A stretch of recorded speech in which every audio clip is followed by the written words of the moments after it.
Hey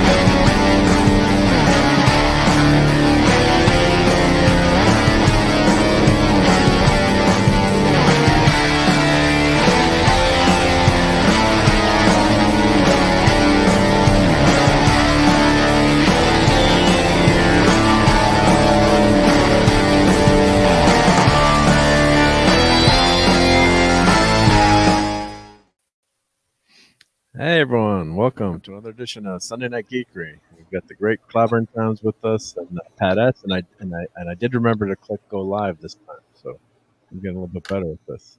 So hi guys. Hey. Good evening. What's up, man? Hey. What is up with your bad selves? Oh well, let's say hi to everyone, and we got LT in the crowd, Comic Relief Crusader. Avon lives. Steve Mitchum is trying to get Maddie to sleep, and then he might be able to join us. And we got J-Man's there. Yep. So I just finished watching Blake 7. So spoiler alert for mild spoilers for a 30-plus-year-old show. I wanted it in 81. Yes. So you finally watched the last one, eh? So I finally watched the last one. So I won't give it any. I'm sure a lot of people in the audience haven't watched it. Or my number one. But holy cannolis, that was quite an end to a series. So I don't think I've ever seen a series end like that before. On that number note, one right? episode. Hey, Lord Toth. Avon lives, and long live the Legion, buddy. But does he? Gentlemen, Avon lives, long live the Legion. Good to be here, guys. Man. I thought I'd drop in and say hello. I may not be able to stay too long, but why not? Anything to help out my buddy Mark D with the suit. Thank you. Hey, appreciate it. Good to see you, buddy. I'm pretty sure I'm not a big draw, but hey, I'm here. I think you are. I'm putting the word out right now. Yeah, that's right. Rare appearance spot. I didn't tweet that we were on. I better tweet that. Yep. Thank you. My ego. Yeah. It's getting bigger and bigger and bigger. With LT, yep. Let me tweet that sucker out. Yep. Mark, would you say that Blake 7 had a definitive ending? I'd say it's pretty well. No. Well, I'm not far from being an expert, but I think I know that they were thinking of doing it. There was a potential there for Series 5, so okay, it's not definitive, but you could take it as being definitive, I guess. And after 30 years, So it wasn't like the last episode of MASH where everybody said no, actually decided to get married.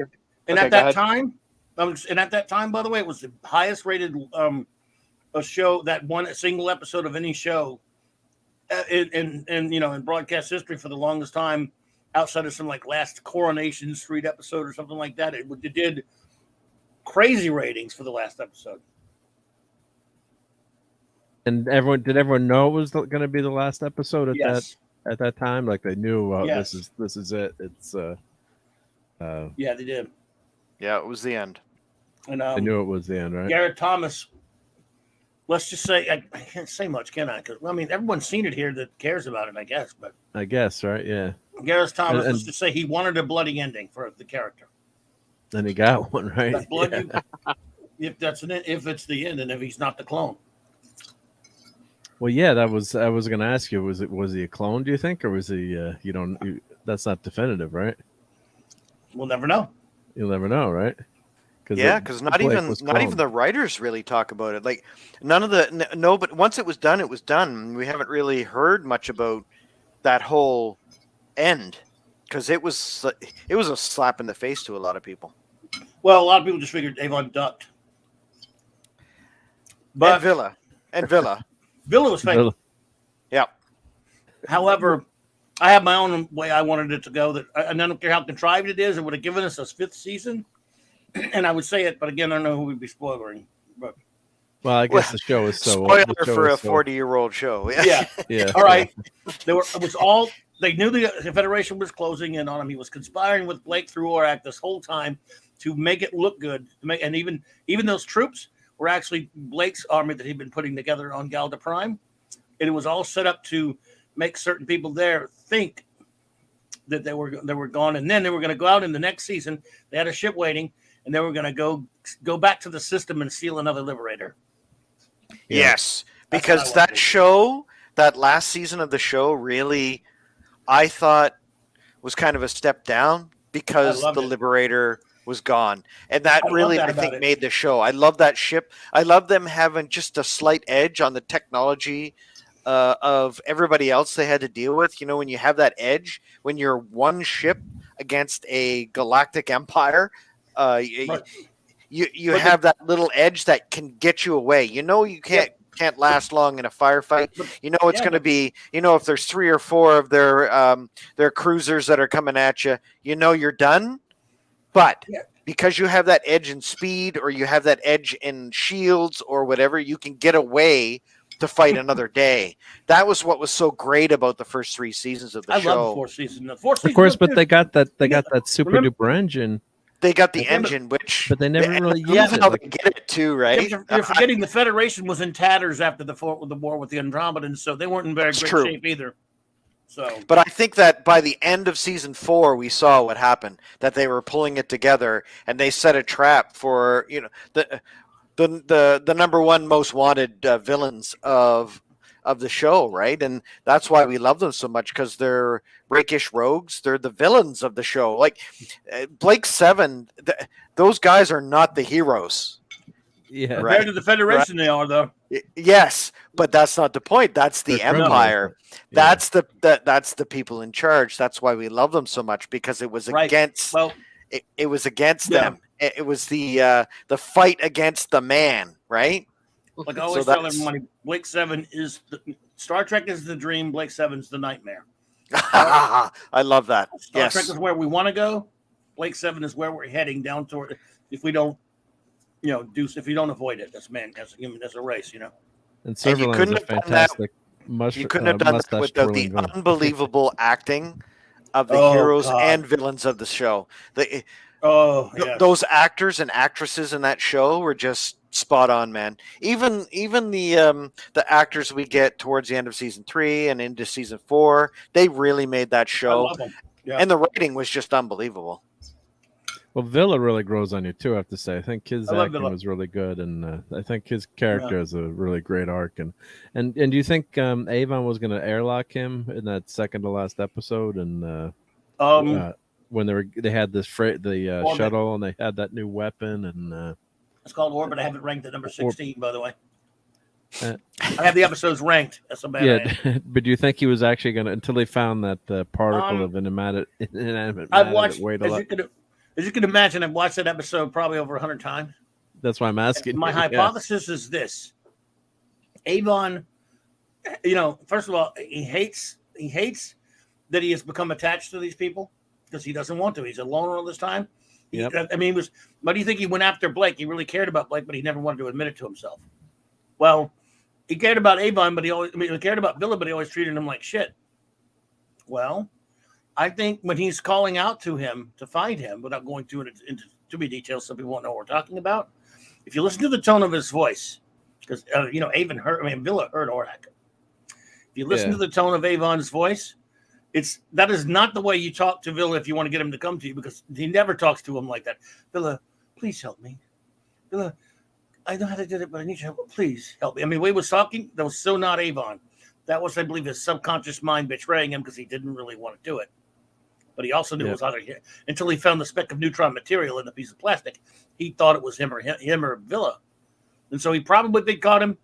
He may have done it.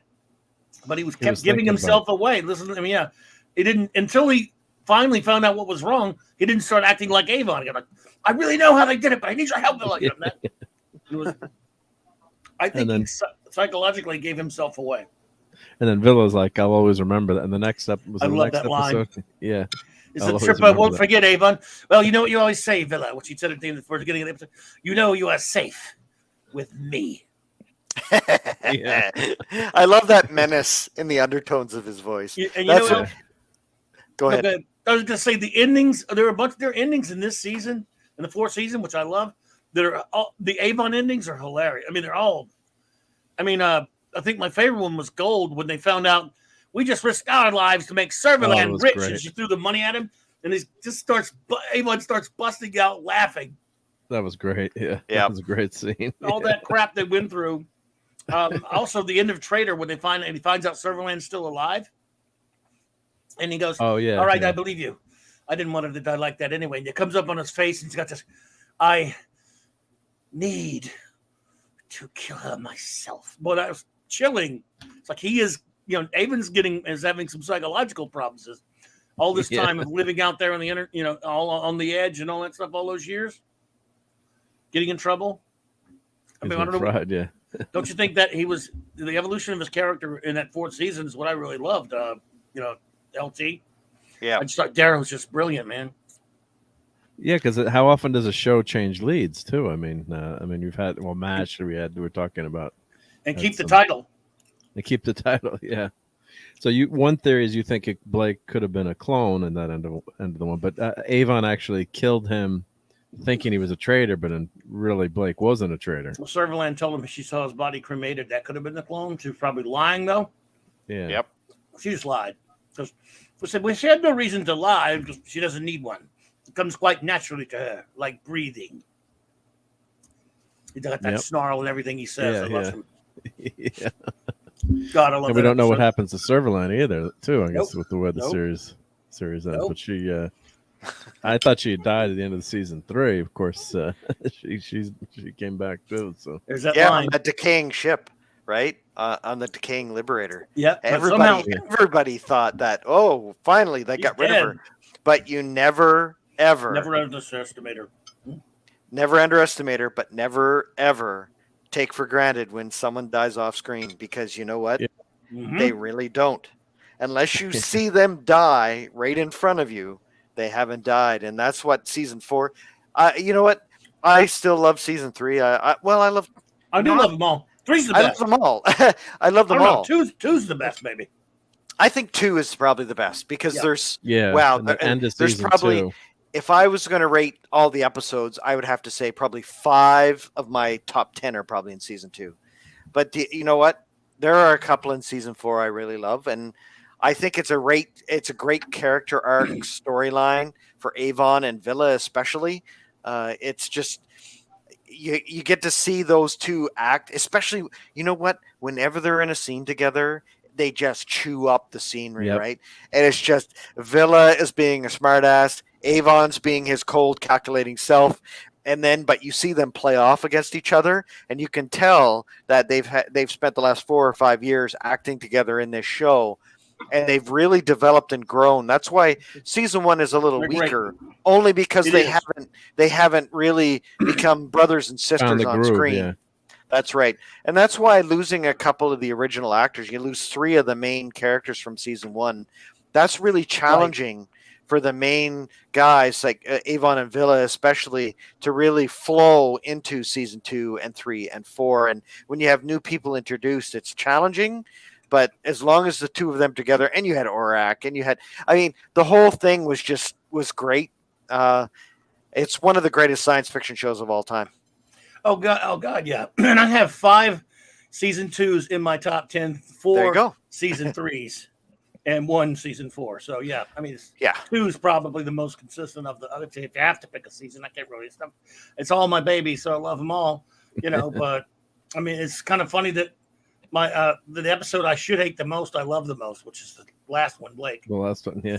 It's just... And when Villa was talking about how he was talking to Sulin about something technical, do you think he was actually telling the truth about how smart he was, and just showing off?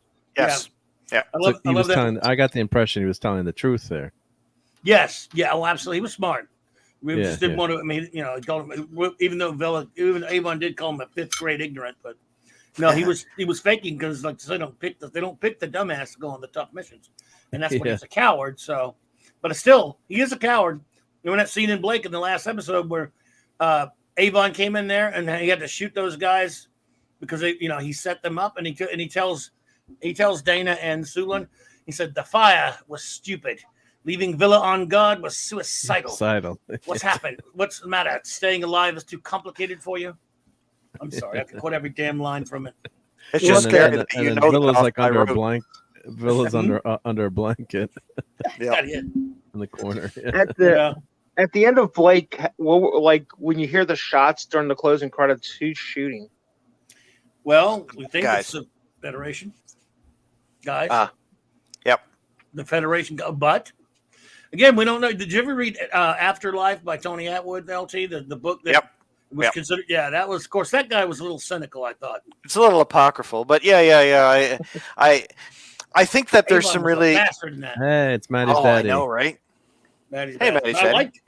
It's a good book, but man. Yeah. God, man, it's just. I can't wait till we start talking about this and we go through the seasons and we what's going to happen? Kind of tear it apart, but we build it back up again. I think when we look at the science fiction and the fantasy stuff that we're watching today and what they're doing, they're tearing apart the things that we love. That's why I never want this to be remade. It's perfect just the way it is. I think that ending is it's perfect. And at the time, I would have screamed and yelled and went, Whiskey Tango Foxtrot. Everyone did.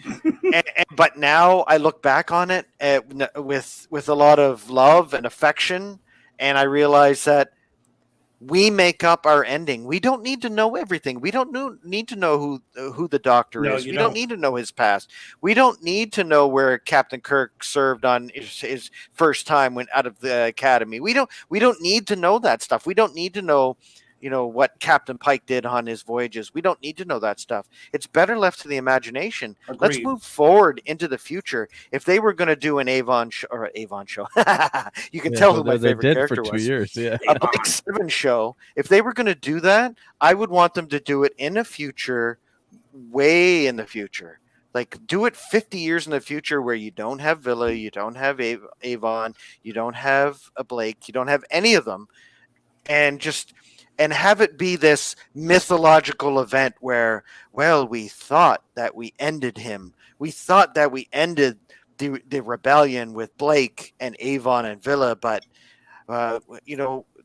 this is this mystery that will go down in history, but never tell us what actually happened. So you have the mystery of, well, maybe Blake got away. Maybe it was his clone. Maybe Avon wasn't killed. Maybe he was captured and then he escaped. Maybe Villa pretended he was dead and then snuck out like he's a thief. Like there's so many things there you can just leave behind. But I just think that no matter what they do to a show, if they move on and they redo it and they're just going to ruin it because they either need to go back to the past, which I hate prequels with a passion. Mm-hmm. And if they go into the future, if they don't go far enough, you're just going to you can't have Servalan. She's gone. All these actors are gone. Well, most of them. Yep. And you can't do it again. Just let it go. Let it lie. Let it be the perfection it was and move on and create something new. They tried a Big Finish remake. Was that set during the series, though, or was that set in the future? No, it was a remake of the first episode with the different people playing those characters. And even though it's only voice roles, it's still like, no, not me. I'll take, even when they came back and they sounded so much older, but it was still them, I'll take that any day. It wasn't a continuation. It was a remake. They tried that, but then they saw no one gave a shit. And so a few years later, when they did the stories when they brought back the cast to do the voices, almost all of them, they did a bunch of those adventures. Yes, you could hear that they were much older, and it was, even though these stories are taking place during the time of the series, but you go, you know what, you love them so much, you put up with it. You go, okay, they're older, but and I listened to them. They were okay. I had some qualms with some of them because some of them they didn't check with me first and see which episodes fit in between which stories, and they forgot to call me and check, And I happen to own Blake Seven personally, and I'm completely in charge and control of it. And they should have known better than not to consult me, but Well, that's when Batman 66. Minneapolis bought me the rights. They were only $26. He bought them. I have a question for Mark and LT. For you guys first. Then if Steve's with us, he could chime in, and then Clobby, you could say your answer. LT and Mark, do you think that it's possible that after Saturday Night Trek has finished its last Voyager episode, its last Enterprise episode, that it could become maybe not in name, but for the next 3 months, the Blake 7 review. Because if they did 4 episodes of Blake 7 a night, that would give them 13, 14 weeks of shows on Saturday Night Trek that he and Raquel could do. Do you think that would be a possibility? Go ahead and answer, guys. Well, I hope you would consider doing something, because what else am I going to do on Saturday night instead of going out on the parties and dates with the wife, right? I mean, you're getting ahead of the target, because my proposition was going to be starting Claudia and Raquel at 1963's Doctor Who and working up all the way through to the last good Doctor. That way, the show would outlast both Claudia and Raquel. It would be like ER. You know, like at the end of ER, like they brought Carter back for like 2 episodes, and there was sort of like we could bring Claudia back when he was 96. Retirement home by then. Yeah, I don't think Doctor Who was Raquel's bag, really. No, but she liked Blake 7 though. Yeah, we know, like she loved Blake 7. You've won her over with other stuff before, Claudia. I mean, you absolutely got to get her to watch The Prisoner. That wasn't high on the list, so right. No, I don't know if that will be. She's more in the science fiction, Doctor Science Fiction fantasy. I mean, I love it, but I will say that we're going to do Blake 7 way before that, on a different night or whatever. How we're going to work it out, we're going to do it, because after we're done reviewing Trek. We're still going to have Saturday Night Star Trek. It's just going to be Trek talk of other types. Oh, good. That's a good idea. Yeah, you could just do general Trek talks, or pick an episode, or. Yeah, I used to have Trek talk all the time at various times. And my idea was to do Saturday Night Star Trek before I got the idea to do it reviewing the series. We did a few different shows about different things. So Saturday Night Star Trek will always be Saturday Night Star Trek. There we go. There's your answer. Okay. So we could have Sunday Night Blake 7. I don't know. We're definitely going to do some round tables on it or whatever. Yeah, you could do round tables on it. Some ranking. Now that everyone has seen them all, I think like Wednesday night I'll read my ranking and bore everybody with it. I don't know. So the great Steve Mitchum, have you seen Blake 7, or did we ruin it for you? I've only seen the first episode. So yeah, I haven't. I think I'm the oddball here, because I thought the first episode was, for me, just really boring and kind of a nothing burger. Now, having said that, maybe I need to watch more of it, and Yeah. Well, funny you mentioned that, dude, because my origin says the same exact thing as you did. I watched the first one in 1986 and didn't like it, and didn't watch it again for 2 years until Scott Young and Claude made me take the tapes, and I watched the last episode first, and I said, "Oh my God, I gotta go see what happens," and then started watching it from there. Well, I'm definitely. I mean, you guys all love it so much, so I'm definitely gonna give it, a few more episodes. Maybe I'll get hooked as well. First season, there's a lot of setup. So again, I don't know if you're into that kind of the low production values they have and that kind of stuff. Some people don't like to watch that. Some do. I love it. It doesn't bother me, but there are people that are just don't like to look at it for the old sets and the old looks, and the old effects that those cheap shows had for the BBC. Don't appeal to everybody, and so if you go in, if that's something that doesn't do it for you, that always can be a factor in whether you enjoy it or not. No, it's just a story for me. I mean, just because I do, CG is my job, I don't. I still love the original Trek with all of its, rocker switches and, Yeah. and toggle switches and stuff, And I even thought of a way that they could sort of retcon that in to say that they had originally gone with touch screens, but every time the ship got jolted or something, they went out, and so they, went back to rocker switches to make it more, more stable, make everything hard wires and whatever. And that is true, huh? The Enterprise, which the first, what was it, X that Archer was in charge of, was much more advanced than in XO1. XO1. Yeah. Well, they must have lost a lot of stuff. It was 30 years later, so that's why even though I love that show, it was not a good idea. I can contradict myself by saying they shouldn't have done that show, but since they did it, I loved it, and it was 30 years later. Though. There was no way they were going to get around that.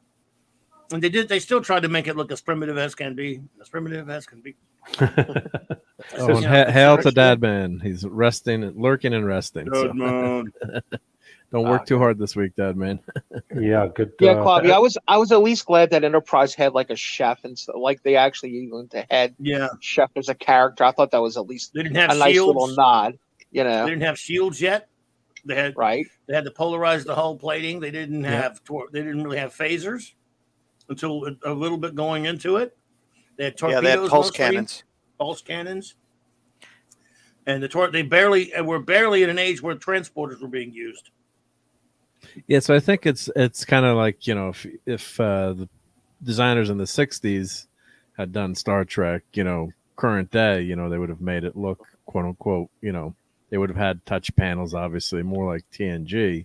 So I think the Enterprise people, it looked more like a submarine, and it had some mechanical stuff, but it was, they couldn't really, that's what the problem is, what you guys are saying. It's really tough to do a prequel because then you're going back in time, with tech, as we move forward, our tech, as much as Star Trek predicted the future, just your view of the future changes. So I think they did it was a pretty good balance in terms of making it, the ship definitely never felt as powerful as the Enterprise.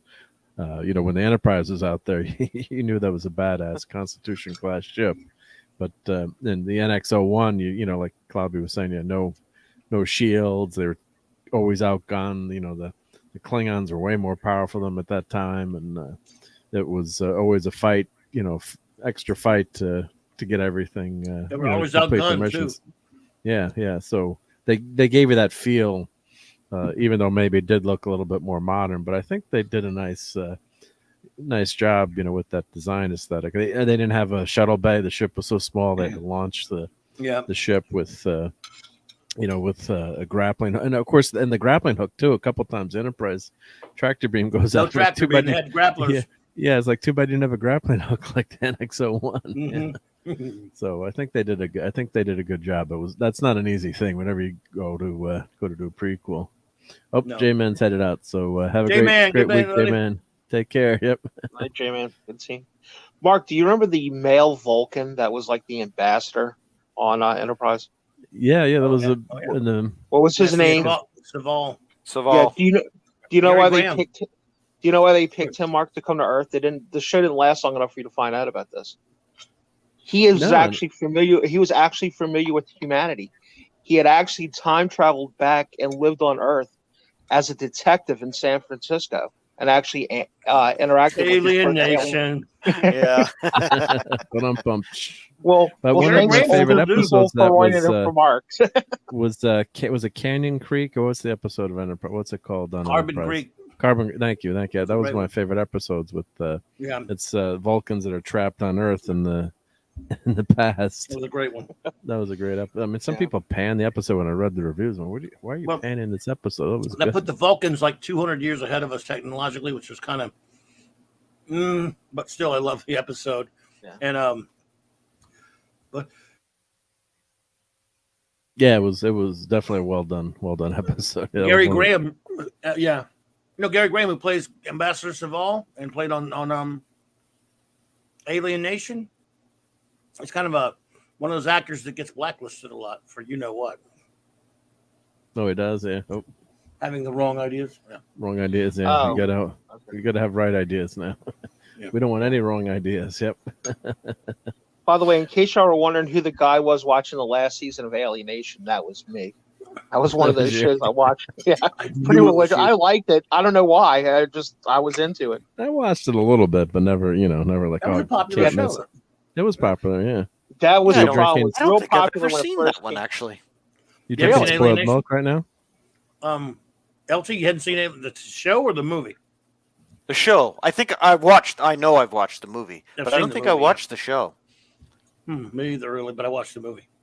Wasn't the show basically like a crime procedural eventually? Yep. Or what?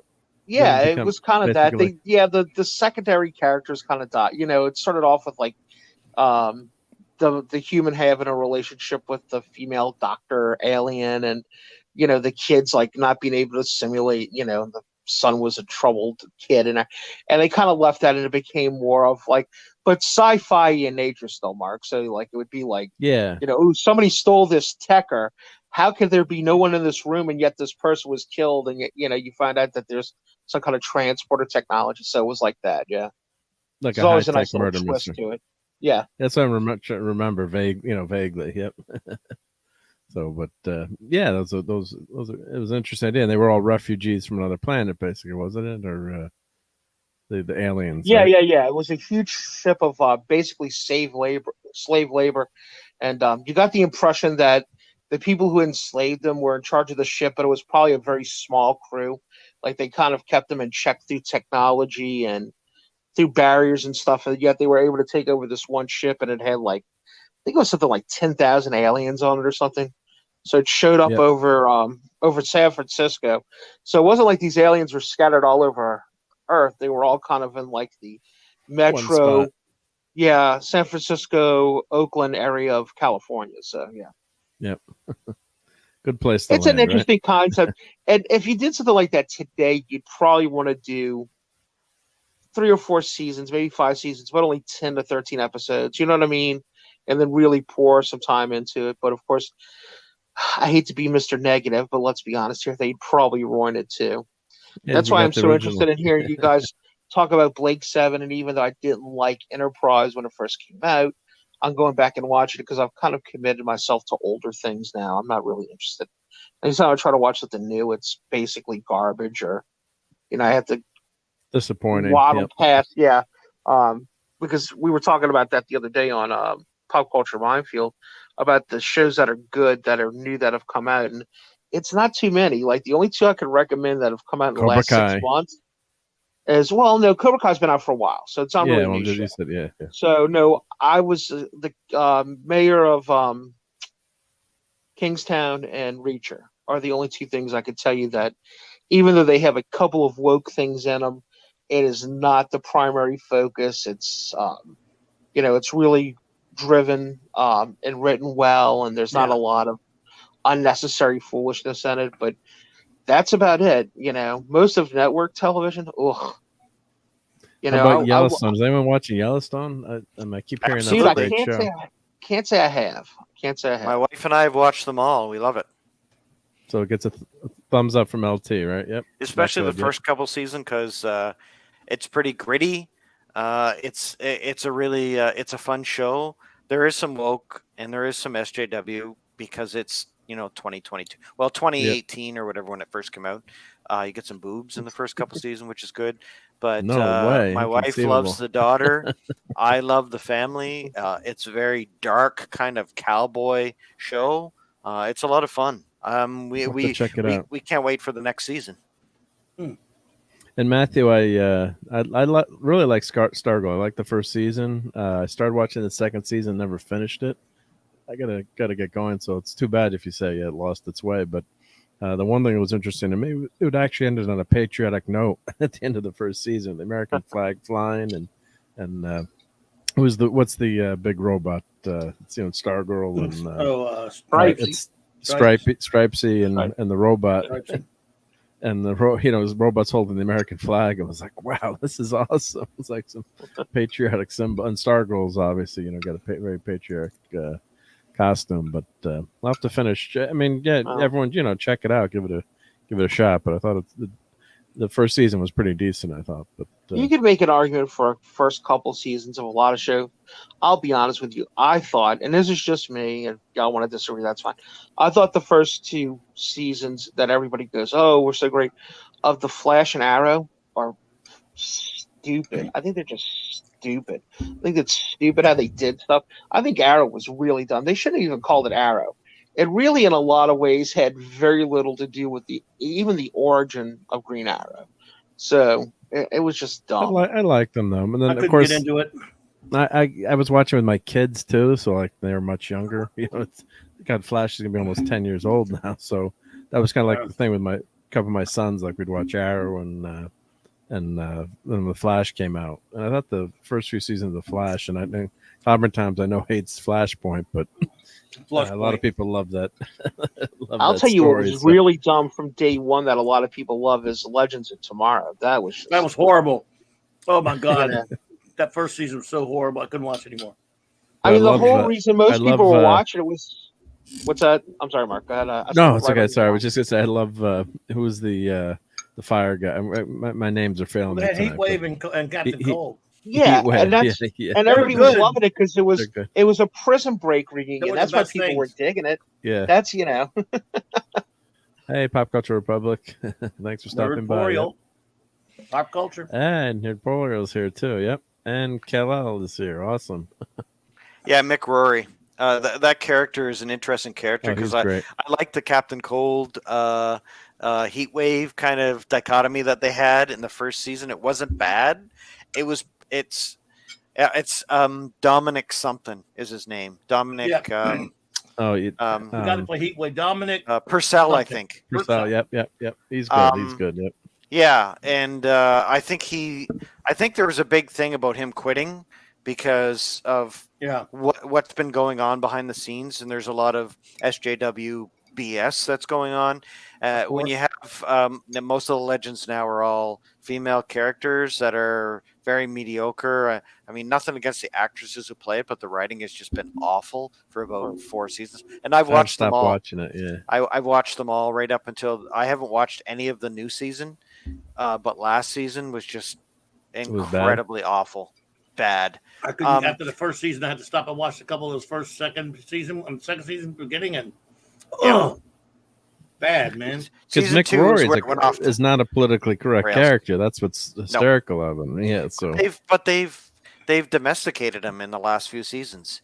He's this. He's writing these romance novels, and he's this.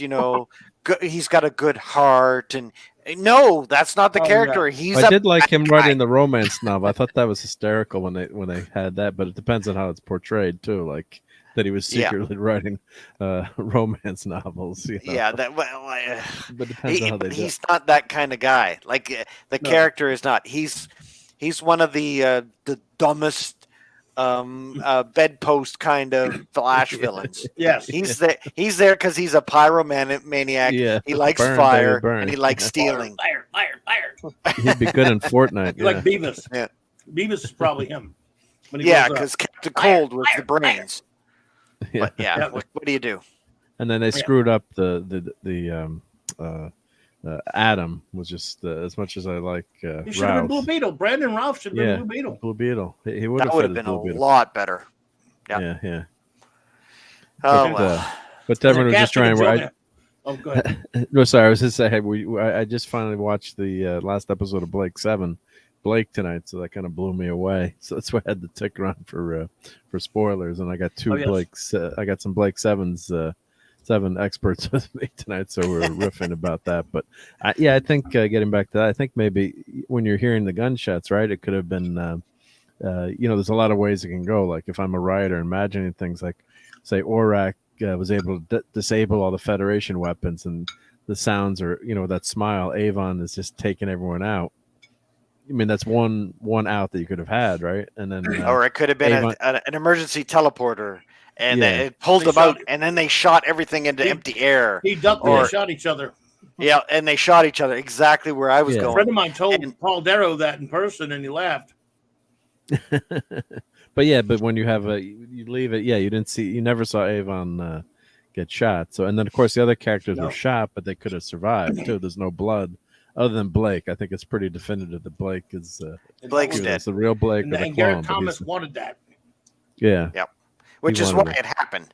Because if he wasn't so emphatic about that being the end of Blake, this could have been a whole more interesting story. Although Avon actually pulling the trigger, that's actually kind of a perfect ending for Blake. Oh God, that scene is amazing. Oh, that last 15 minutes of that episode, unreal. I could watch again and again and again. It's just watching. I mean, when Avon, have you betrayed us?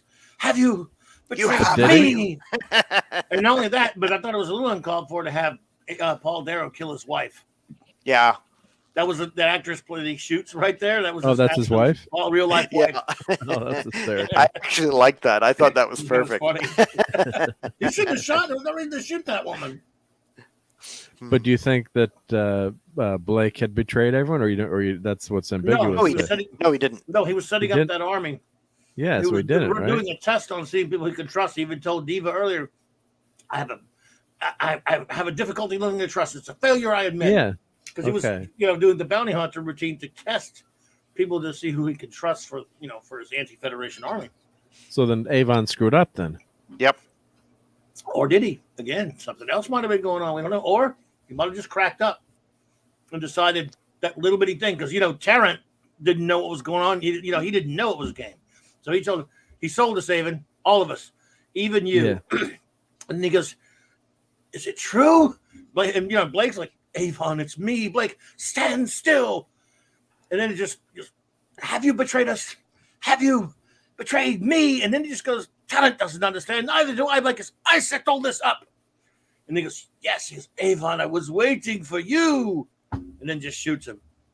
Yeah. Yeah, I was so surprised when he shot him. Like, wait, what are you doing? Why are you shooting your buddy there?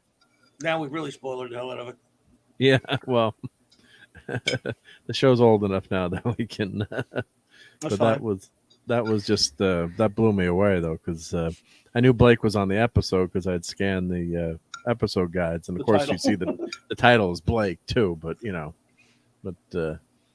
so Blake was tortured, and he was. I know Hungry Boys watch the series, and obviously in the first episode you learn that he's been accused of something I won't say online because really bad. Like, this is the hero. Okay, good.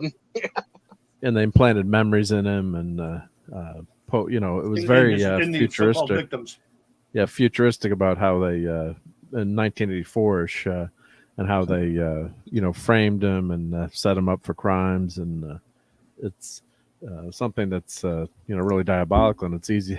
It's all that much easier to believe today too, with deep fakes and things that rumors that can be spread online and through the internet. So Nerdpoil Lifeform, I don't know where you are, but it's on Amazon Prime's BritBox. On BritBox. Yep.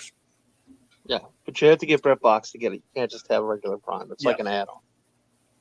Yep. So or you can get BritBox separately too. Yep. By the way, is anybody in chat actually have the Oscars on in the background? Because I told Mark before the show started I'd keep an eye on in case somebody. Because I was kind of shocked at how many Oscars Dune was winning. Of course, it's a lot of like the kind you would expect, right? Like sound effects, and special effects, like those kind of things. But it appears that Will Smith and Chris Rock had a physical altercation on stage. So I find that kind of interesting. Those guys are a little old to be smacking each other around on stage. Who knows? Maybe Gina Pinkett wants to make a comeback, buddy. I don't know.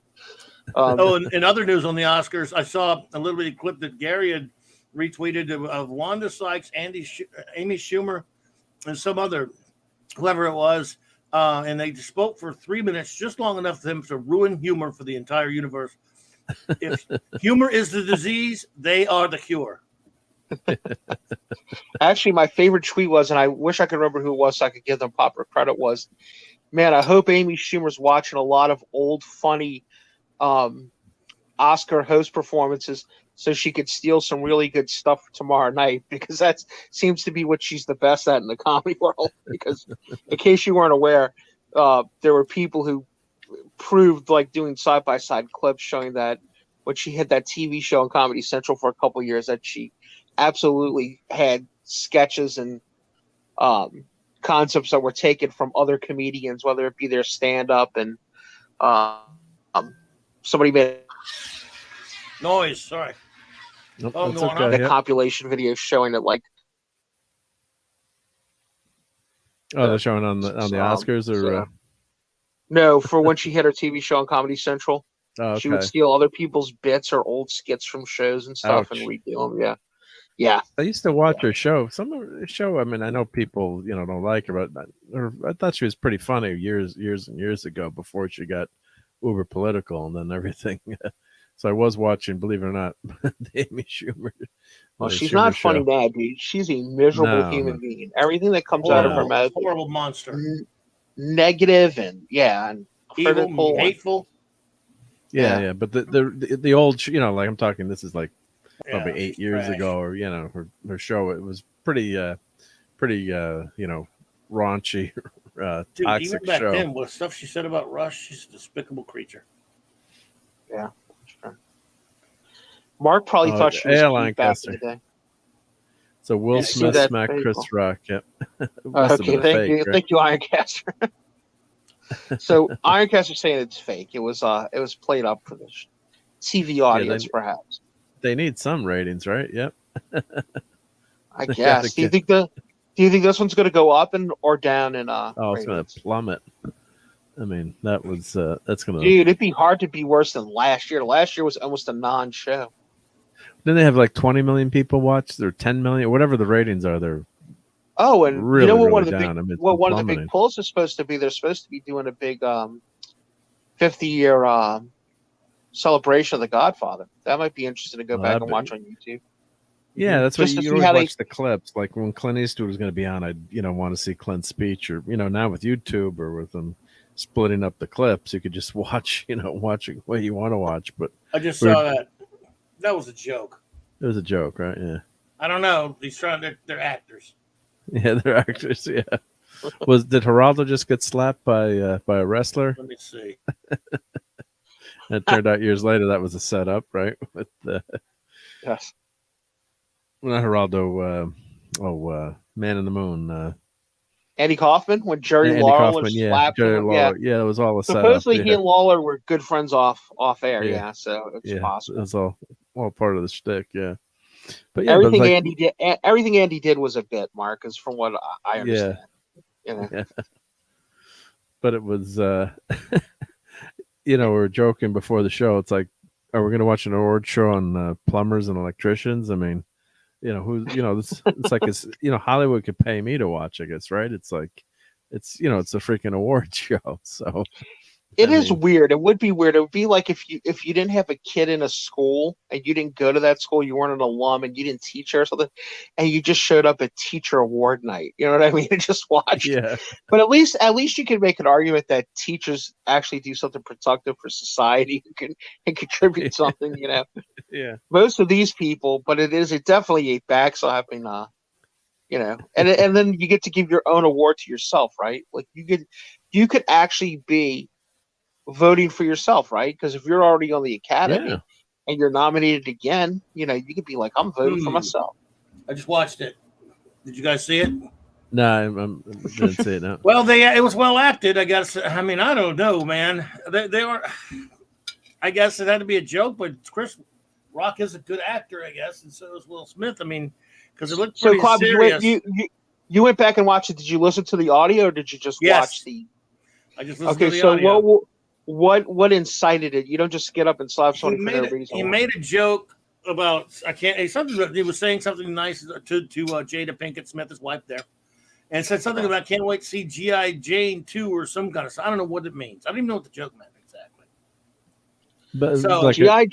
Jane was I don't know. Well, that was a Demi Moore movie. Remember the movie where she joined the SEALs, Mark, and got all buffed and shaved her head and stuff and all? Yeah, okay. But he was kind of close to the stage, and he's standing there, and he walked up to him.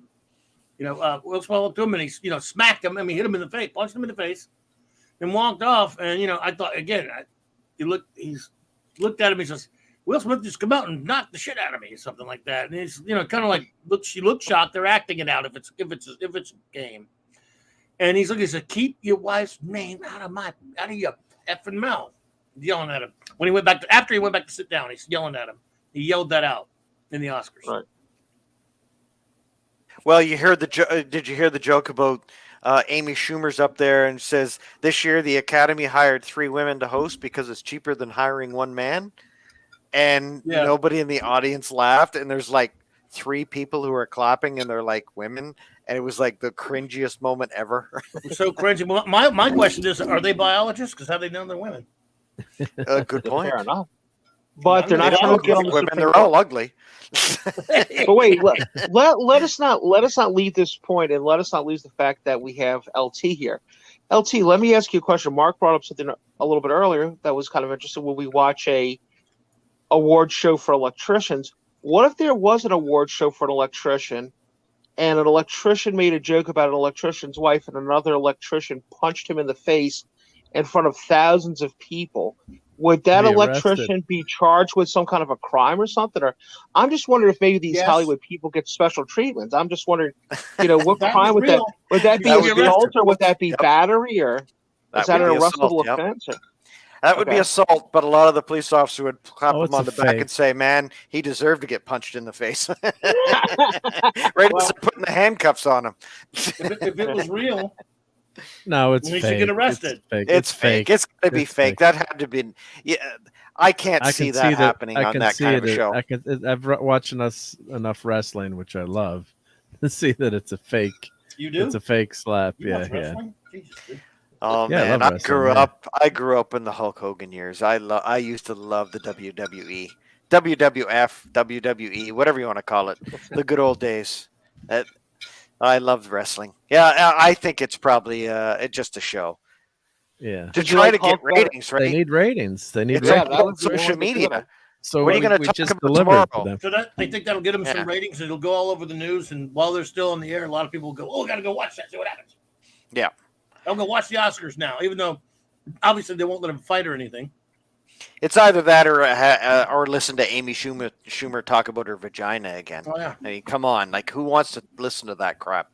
They want to Maybe see you get up, violence. That's what it's all about. maybe you get up and punch Yeah. Amy Schumer. I don't advocate violence That against would have women. been better. Well, they made They tuned in for that one. they made the smack pretty convincing. I mean, he didn't hit him hard, but No, good on them. that's a They did a good job. That's a fake. Yeah, that's all a fake. Let's be honest here. Those guys are not notorious tough guys. Let's be honest No. here. They're not. Yeah. They can play up their background, but Chris Rock went to a really nice elementary and high school, and Will Smith's Yeah. been living in a pretty palatial mansion. I think it was also. I think it was a fake too. But I'm saying they did a good job of selling it. They're fine actors, and why would he care about what he says about his wife anyway? He didn't even. I think if Will Smith was really upset, he would have destroyed him because Will Smith is in good shape and and a little bit bigger than him. So I think that if Will Smith was really upset, he would have curb stomped him. There's no way that and especially on camera too, right? You're out there, and it had to have been fake. It's someone who retweeted said the best part is he laughed at the joke until he saw how uncomfortable his life and his wife was. It was let's see, I'm gonna look at the head again. Let's see. Will Smith just smacked the shit out of me. He said Will Smith just smacked the shit out of me. Well, he deserved it.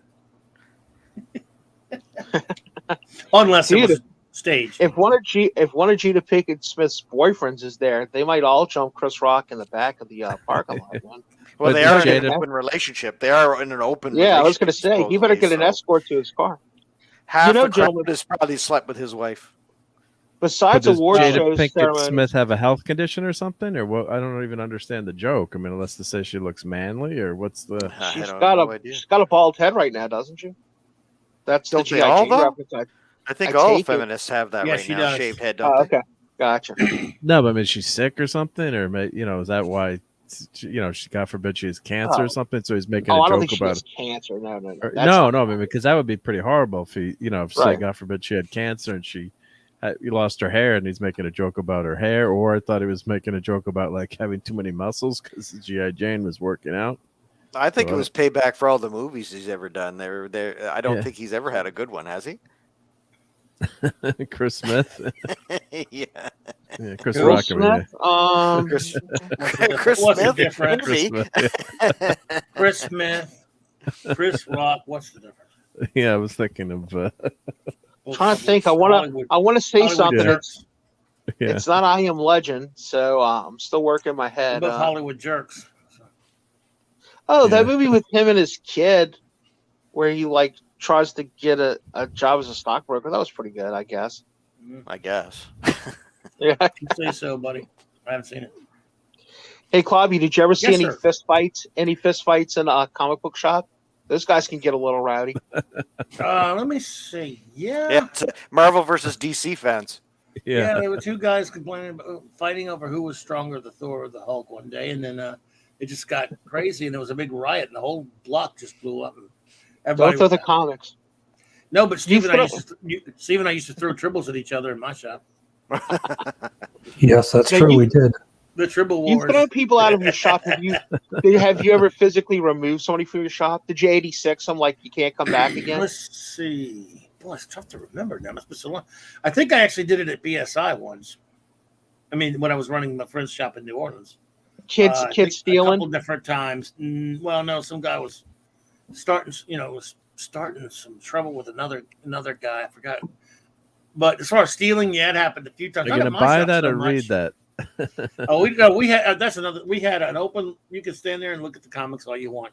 Unlike and there's another thing. We have a crappy shop in town, where he bags his comics before he puts them up on the rack. You can't take them off and look at them. And I don't like. I hate that. That's one way to do it. I never thought of that. That's pretty genius. Okay, we didn't. It sucks.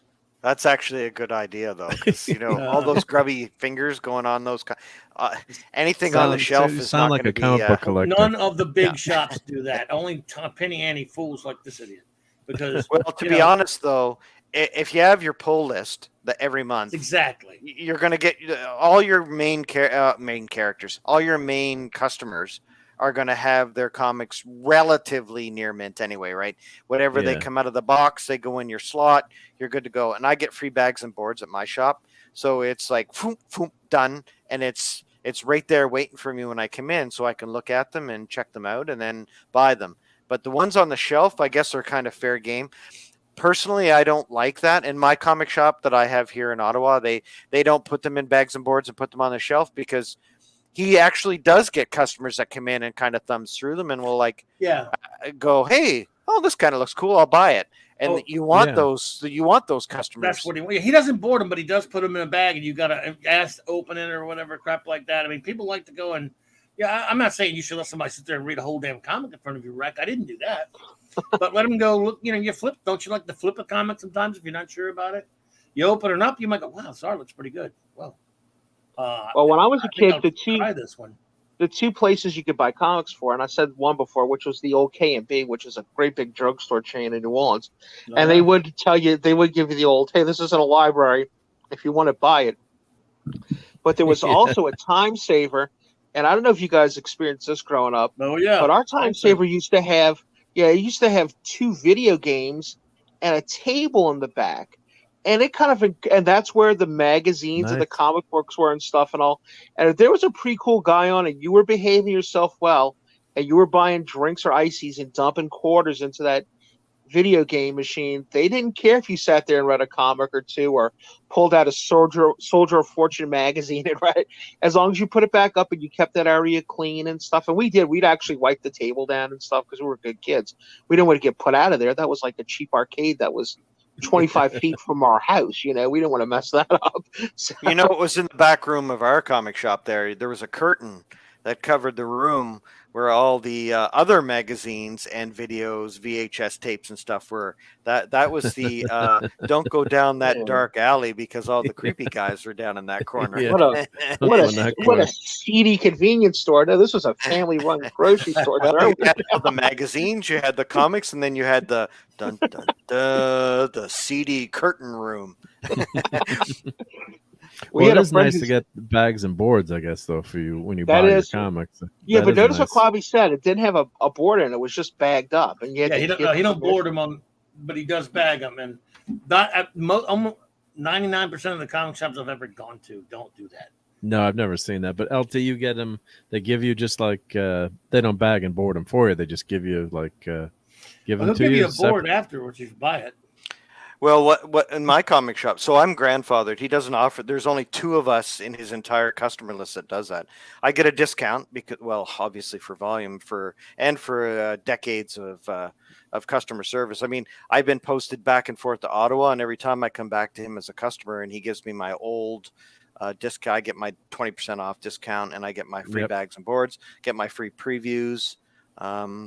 Free game trade magazine. I get a bunch of perks, but what he does is he puts the comics in my slot, which is a long box, which has all his customers. Like he's got a bunch. Well, I mean, more than one long box. Yeah. Obviously, he's got all his customers are in his long boxes. He puts them in there. Then what he does is when I go in to get them, he pulls them out and he lets me inspect them. So I go through them all, and he gets the stack of bags and boards ready to go. And then as I look through them and I go, okay, yep, this one's good. He throws it in a bag and board. Like it's a bag with a board in it. And then I go to the next one. I look at it. Yep, I like that one. I like that one. Just in case there's one that's in bad shape or it's a comic I don't want. Because sometimes what he does is he'll say, well, I've heard good things about this. And he throws it in my slot. And then I'll kind of look at it and he goes, if you exactly. Want it, yeah. So I don't have to go to the rack, because he's got racks along the side of the wall where all the comics for the regular crowd comes in and goes through them. He doesn't want me to have to grab one off the shelf with the hoi polloi, flip through it, right? You might have to associate with the regular customers. That's right. Come down to LT the peons. LT doesn't even have to wait in line. The guy has white gloves from there. Don't. I don't wait in line. He sees me coming. He's like, "Woohoo! Cha-ching!" Cha-ching.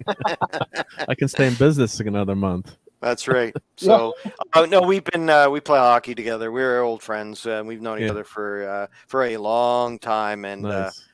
We actually usually when I go in too, and it's after work, and we end up getting talking, and we talk about the industry, or we talk about hockey, or we talk about a lot of stuff, and that's really the relationship that I love with my comic book shop, because not only do we talk about comic books and pop culture and stuff like that, but we talk about a lot of things, and that I think is one of the things that's going to be lost here pretty soon. When literally hundreds of comic book shops are closing up shop here every week. Sad. So anyone in the chat or anyone listening to this video, please support your local comic shop. I know modern comics kind of suck, but a lot of these guys are hardworking guys. They know their stuff.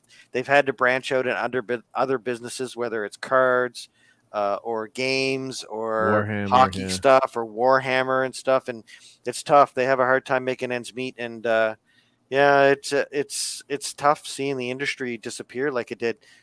Unlike back in the 80s, 70s and 80s, when, the convenience store had comics, or the grocery store had comics. They had a rack of comics, or around the corner, like just in my hometown, I grew up in a town of 10,000 people in the East Coast, and we had 5 or 6 different places where you could get comics, and now there's nothing. You have to go to the city now to get it, and you're lucky if there's only 2, maybe 3 shops in a large city of 1 million people. So, yeah, it's tough to see how the industry has died. LT, there's a town in the Metro New Orleans called Kenner. I mean, it's in Metro New Orleans. People in Kenner consider themselves New Orleanians, right? Yeah. So he was selling his comic shop. And he had been there for a while. Terrible location, second floor, and all this stuff. But you might, all right, Claudia, you might know. Him. So we go in there. We go in. What's that, buddy? Galactic Goods. Yeah, that was it. We went in to go look. Well, I guess we could say it now. It's not there anymore. We went in to go look at his books and his records and everything. And now you're talking, this is like 4 or 5 years ago. So it was bad then, but it wasn't as bad as it is now. But even then, about 80% of his business was used action figures and toys, and Pokemon and cards. Pokemon, and what was the other one that was a big tournament? Wizard, Magic something? and stuff like Magic the Gathering. Now, I will say this. He had it down to a science. That guy would keep his shop open till Tuesday nights at midnight open, because he had an adults-only Magic the Gathering. And even if he was fudging those books a little bit, those adult card nights were making decent money. Like, that was paying his, I would say, probably his rent and his light bill, just those Tuesday nights 4 times a month. But it was very little of it was still comic book sales and new comics. Good luck. That was nothing. And that was 5 or 6 years ago. I didn't know he stayed in business that long. It's the same guy I'm thinking of. I know it's Galactic Goods. It was in Kenner, and it was really after 2015 upstairs. Yeah, it might have been 6 years ago, Claude. It was definitely after 2015 when we looked at it. Yeah, because we had moved to a new house by then. So yeah, that guy was never mind. I'm not gonna. Yeah, you can tell me off air, but I kind of got the impression of what you're thinking, because we obviously didn't go into it, and it was a good deal. It was almost like, hey, take over the lease and give me X amount of dollars, and then you give me X amount of dollars a month, which was, I won't tell you how much it was, but let's say it was less than $1,000 a month is what he wanted to get out of the business. And But of course, too, it was like when we thought about doing, we were like, if worst comes to worst, we could take a lot of this stuff and eBay it and do. But then when we were ready to okay, let's sign it in transition. He was like, okay, but look, we got to go through the stuff in the. And he starts pulling Millennium Falcons off. And it's like, whoa, no. We're not. Well, let's be honest, dude. I'm not buying the second floor above the Pizza Hut. Okay, I'm not. We're not location. You're 4 miles from the mall, buddy. This is not. You're surrounded by apartments, not nice homes here. Apollo's Minions here. Hail and Pupper. Sorry to interrupt. Hail. Good to see you. Hail. I should probably take this time to. Good evening, gents, and. Great conversation tonight, but I got to get up early tomorrow and save the world. So I wanted to say, thank you, sir. Thank you for letting me be a part of this. This was a lot of fun, man. Talking Blake 7 and comic books and stuff. And, not to be a downer there, LT, though. That's a damn shame about OA, though. AO, that is. Alpha Omega. Yeah, that's sad, but. Yeah, I just wanted to say, Avon lives and AO's. Out there somewhere, and hopefully watching some old sci-fi shows. And we were, with Proby and him and I and stuff. We were going to do that Blake 7 show, and I know he did a couple of episodes. And Noel from with Bowles Trek too. TARDIS Zone and Bowles Trek, and so sad. It's just, and then he disappeared, and we didn't know what happened. I was thinking about him today. Has anyone found out anything? Yeah, Noel told us today that they finally found an obit from him from January the 4th. From complications of COVID. So we couldn't find him since like December. He went missing. Yeah, because all those watch parties. And I was thinking about him today for I don't know why. Me too. I was just thinking. Me too. Actually, that's because I was watching Blake 7. Because we were. Yeah, that's right. It was Blake 7 that brought me to mind. Yeah, brought him to mind. Good dude. Yeah, because we were watching Clobberin Times. You were on one of his last shows, right? It was a Blake 7 watch along. Yeah, we used to go on the watch alongs with him and Bowles Trek and Proby. It was Monsters, or what was the episode? Or not that it matters, but it was one of the first season where they had remember. Where they had the episode where they were on in that laboratory and all those creatures came to attack them. A Web? Was it Web or the green? Web? Like they look like they're basically like wearing ponchos or whatever. They were all the clone creatures. The Decimus, the Webs, the Web. Yeah, the Web. Yeah. So I remember. Well, that was one of the episodes that was in the watch. I can't remember when that last one was, but probably started asking people, "Have you guys seen anything from Alpha no one Omega?" could find him. Yeah, he's not answering because no one knew him outside of this. That's something that's a strange thing about this whole YouTube community thing. We're not trying to bum everyone out here, but no one really knew him that well outside of his YouTube identity and his channel. And we used to hang out in the back of streams. Sometimes he and Proby and I think you too, LT. We would just do do watches without streaming it. Just all together, just watching it. Yeah, have fun. Those were some good times when we just did the watches without streaming. We just hung out and the funny thing, and I knew him on Twitter. Like he would tweet me. He would tweet me every couple of days and chat. We were chatting all the time, and then all of a sudden, boom, nothing happened. And I was like, huh. And then I was like, wonder what happened to his streams. And then Noel and I were talking. We couldn't find him. Have you heard from him? And then Proby was saying the same thing. He was like, yeah, I don't know. And I mean, I'm friends with a couple of you on Facebook, so if anything ever happened and I disappeared, you'd at least be able to find out, where I am, because you would know who I am. But we didn't know his name or anything. Yeah, we didn't have his real name, right? What was his real? Did we? Rick. We find out now that it's Rick. And Rick. Okay. I have his bit now. I'll send it to you. Send it to me. Yeah. Well, that's January because didn't he mention he was 2 months almost? Didn't he mention he was feeling sick or something at the very end, or? I think he mentioned something to Proby. Proby said he went looking for him, and he's the one that first told me that he couldn't find him. Well, I remember him saying something about, I caught COVID, guys. I'm pretty sick. I'll catch up with you later. Yeah, that was the last thing he said. And then that was it. And I hadn't heard anything. And and then we just heard now. So here it is, the end of March. Someone finally tracked it down. Yeah, I don't know, because I don't know how they even tracked him down. How'd they track it down? How'd they figure it out? Ask Noel. Maybe Noel did. I don't know, because I don't even know. Probably Noel did. I think Noel did. Yeah, because his family apparently. Remember the whole thing with Mark C. I knew him, so but a lot of people didn't know him in real life if but he was so well known on the streams. I guess maybe somebody might have found out. I don't know, but that's in a lot of cases. Well, that could happen. People aren't putting their real names up here. If you look at most of these names, there's some do, but a lot of people don't. And if they disappear, that is true. I mean, if something would have happened to me 3 months ago, nobody probably would have known. Now there's at least 3 or 4 people, because I work with their channels, that we have each other's phone numbers, because sometimes it's so much easier to text than DM. So they would know and they could pass it on. But yeah, before then, you're right. If everybody would just be like one day, hey, whatever happened to Pat S? Whatever happened to that shrimp guy? That shrimp, lighting shrimp. With shrimp lightning shrimp. Because that's what you don't, if you have an alias, and unless you have a couple of buddies that you're streaming with that you know who you are, or like I could see, like, God forbid your wife logs in your computer and like, where are these messages from, and you hope that was he having an affair on YouTube? But LT's right. The good thing is, like, with Twitter you may never know, but at least on Facebook you're generally linked in with your family, your friends, and somebody will come on. And I've actually found out that way. It's a terrible way to find out, where somebody will post on like, hey guys, we know we haven't heard from Rory in a while. Unfortunately, he was in a car accident I just got that about 4 weeks ago with a guy that we went to high school with. I had no idea if I wouldn't have been linked in with some friends. And I only recently went back on Facebook because of a YouTube guy that was like, please go join my Facebook. Well, I'm like, I don't use Facebook, but I'll go do it because he's a nice guy.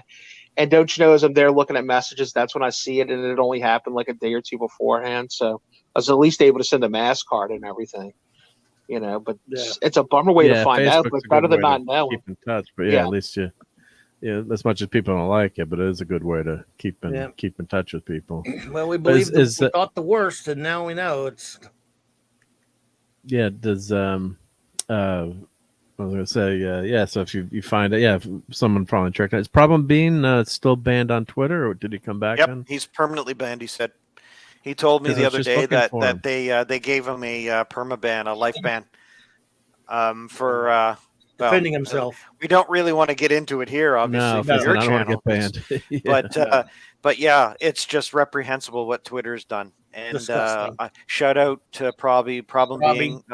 I'm behind you 100% and support what he did to defend himself and defend, his right to be who he is.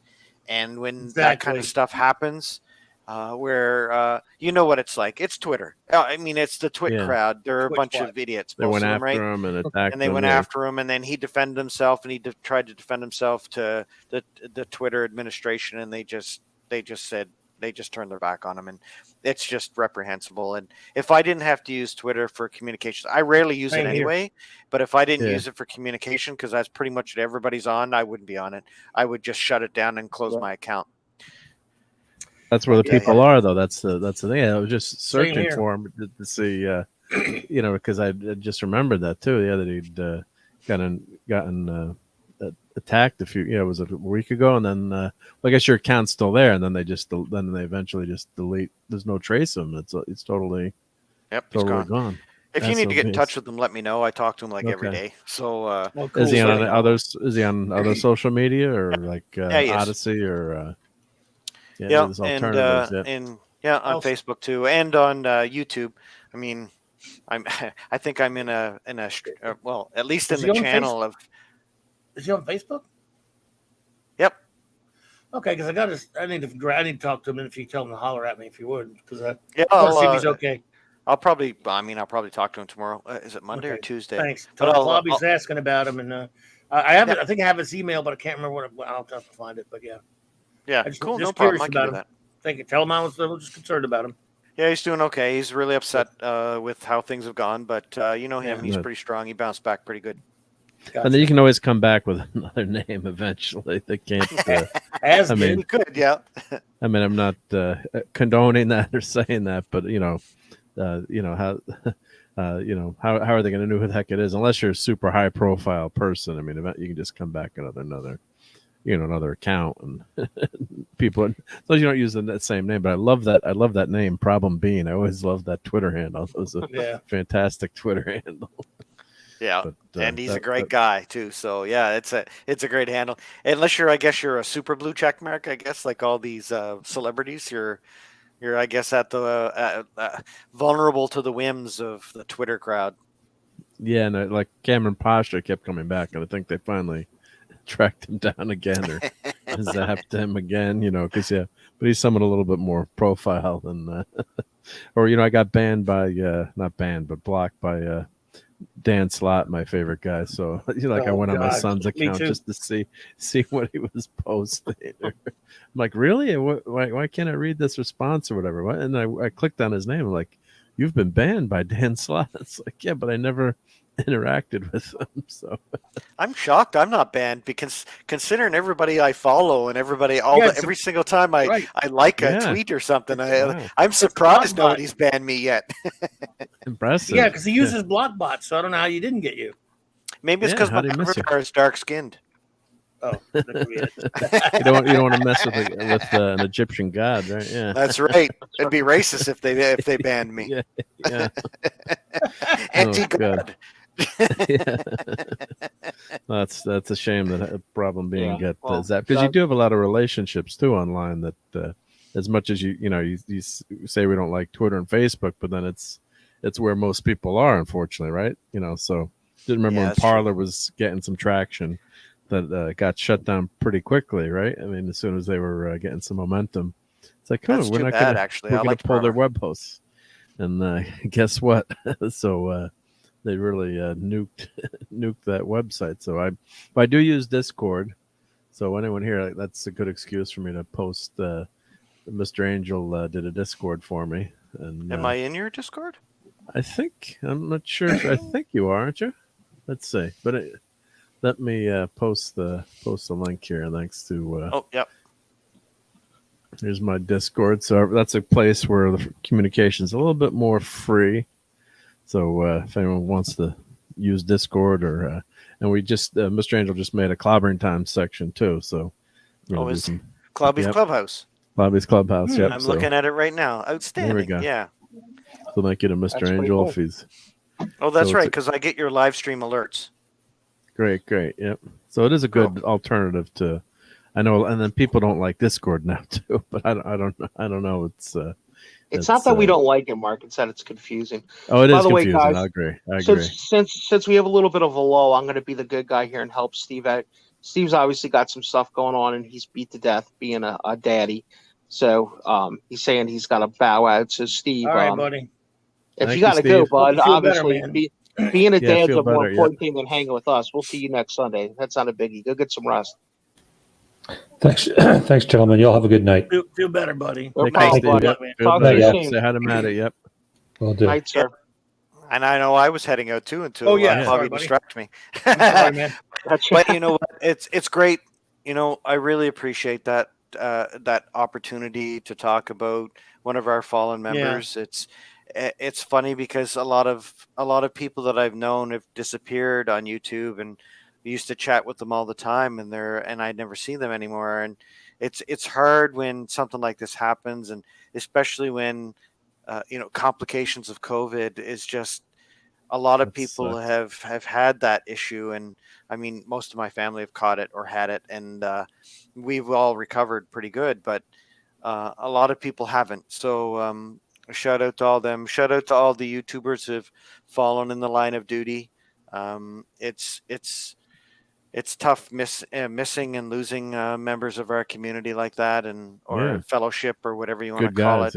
Or gals, good guys. So and Clobby pays tribute to one fallen gentleman as well on Monday night. So I did. We've lost some people. So shout out to all you. Keep fighting the fight with your last dying breaths, and that's what it's all about, is bringing entertainment to the masses. But it's a great opportunity to chat with you guys. That's why I love jumping on when I can. And thank you for letting me be a part of it there, Mark D with the C. Oh, really appreciate you taking the time to hang out with us. Yep. Yeah, great hanging with all three of you. Four of you, but all three of you now. And Pat S, Clobbering Times, and Mark. And have a great night. And everybody in the chat, be safe out there. Have a great night. hopefully you have a great week this week. It's we're looking down the gun barrel of April now, so it'll be flowers and rain and sunny weather, hopefully. So take care of all of you. Yep. Take care, LT. Care, Thanks for being here. Yep. Night. Have a great night. He's a great guy. Yep. So we're Yes, indeed. always good to have his wisdom. Yeah, he is a guy show. that I see. Now, you guys have channels, so Toth and I are kind of like chat guys, behind the scene guys. We're not really on the air guys. But LT is definitely a guy that I see like places I'd never imagined. Like I'd see him and be like, "Wow, LT," and he'll be like the only guy in the room I'll know. You know, it's like, "Oh, hey, buddy," you know. Probably the first guy I know. As a matter of fact, one time I was joking around with LT, and somebody misunderstood that and jumped all up in me. And I got in all kinds of trouble. And I had to go back and explain, hold on now. We're friends. Lord Toth and I are buddies. I joke with him like this all the time, and he actually puts up with me. So he saved my bacon the other day. I was making some really good arguments about a comic and talking about Miss Marvel that I can't say I'm an expert on, but I knew enough about her to make this argument. And he was right there in chat backing me up and throwing out facts and stuff. And, you know, the guy that I was talking to was reading, and I was like, oh, man, thank God Lord Toth's here, because at least somebody who knows exactly what they're talking about is backing me up and making me sound right. So I'll take that any day of the week.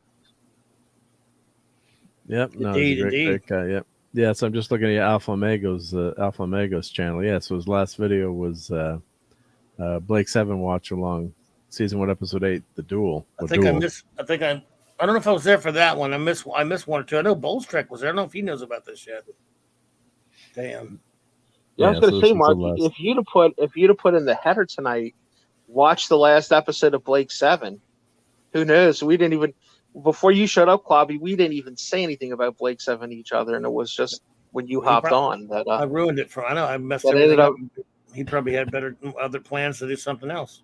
Mark, and no, we were going to look. I ruined his programming plans. We're going to look at more slides, Steve. That's why Steve. I got to do some slides. Cool. Yep. They were like, there's more. I'm sorry, dude. Didn't mean to derail that. No, I wanted to talk about that. We never know. For later, I sent you the obit. Yeah. God, so that is depressing. But I will say this: it's better to know than not know. I mean, we've been wondering since December. So we didn't know. I mean, yeah. Loki brought that up the other day. It was a good point. You become such good friends with these people, and sometimes you don't even know their real first name. You know, like my real first name is not Pat; it's Patrick. So, but at least it's it's close. But if you go by, nobody knows my first name either. Red water bottle. Well, everybody knows your first name, do you? No, they don't. That's not your real first. Is Mike your middle name, and you really like your first name's like Alfonso or something cool like that? And you don't want to. That's not my first name, but my Michael is my middle name. Okay. Now, let me ask you this though: when you were a lad, or did your folks call you Mike or Michael or some variation of that? They my first name was the name I got from my I inherited from my brother, who lived a couple of days before he passed. Lived before me for about a year before I was born. So I got his middle name as my first. It's strange. It's because he died when like after a couple of days of being born. So weird. Yeah, it's weird. Yeah. So Alpha Omega was Rick. He was born in 1962. Yep. So and he lived in. I didn't know if you knew him, Mark. No, well, I mean, I just knew him from watching a few of those shows, and I was getting into Blake 7 at the time. Yeah. So it was fun to just watch those watch-alongs, and he seemed like a really nice guy. So I was just getting, just started watching the show, and I of course knew you were on, and some other, YouTube buddies. So I was like, wow, it's a fun thing to do. Was he pretty prolific? Did he have a big channel? I did not know the man. No, he didn't. All he really did was stream that a little bit. Yeah. So I guess he was in Gettysburg, PA area. Yep. So, that really, that the vid has affected a lot of people. Yeah. So he had 130 subscribers, but that doesn't matter. That doesn't matter. Who cares? But everybody's acting like that was a real deal on the Oscars. I mean, all the people we know, everybody's tweeting about it. They believe it. That's got to be fake, yeah, because that was a pretty Following wimpy the slap moment in which too. Will Smith has seemingly slapped Chris Rock at the Smiths. Okay.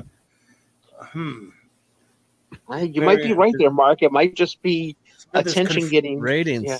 He's comforted by Tyler Perry and Denzel Washington. He appears to wipe away tears before rejoining his wife, Will Smith. Something, I don't know. He made it. The joke, by the way, was meant because she had her hair shaved, so G.I. Jane.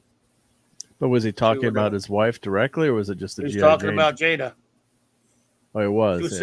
She was sitting there with her head shaved. Okay, yeah.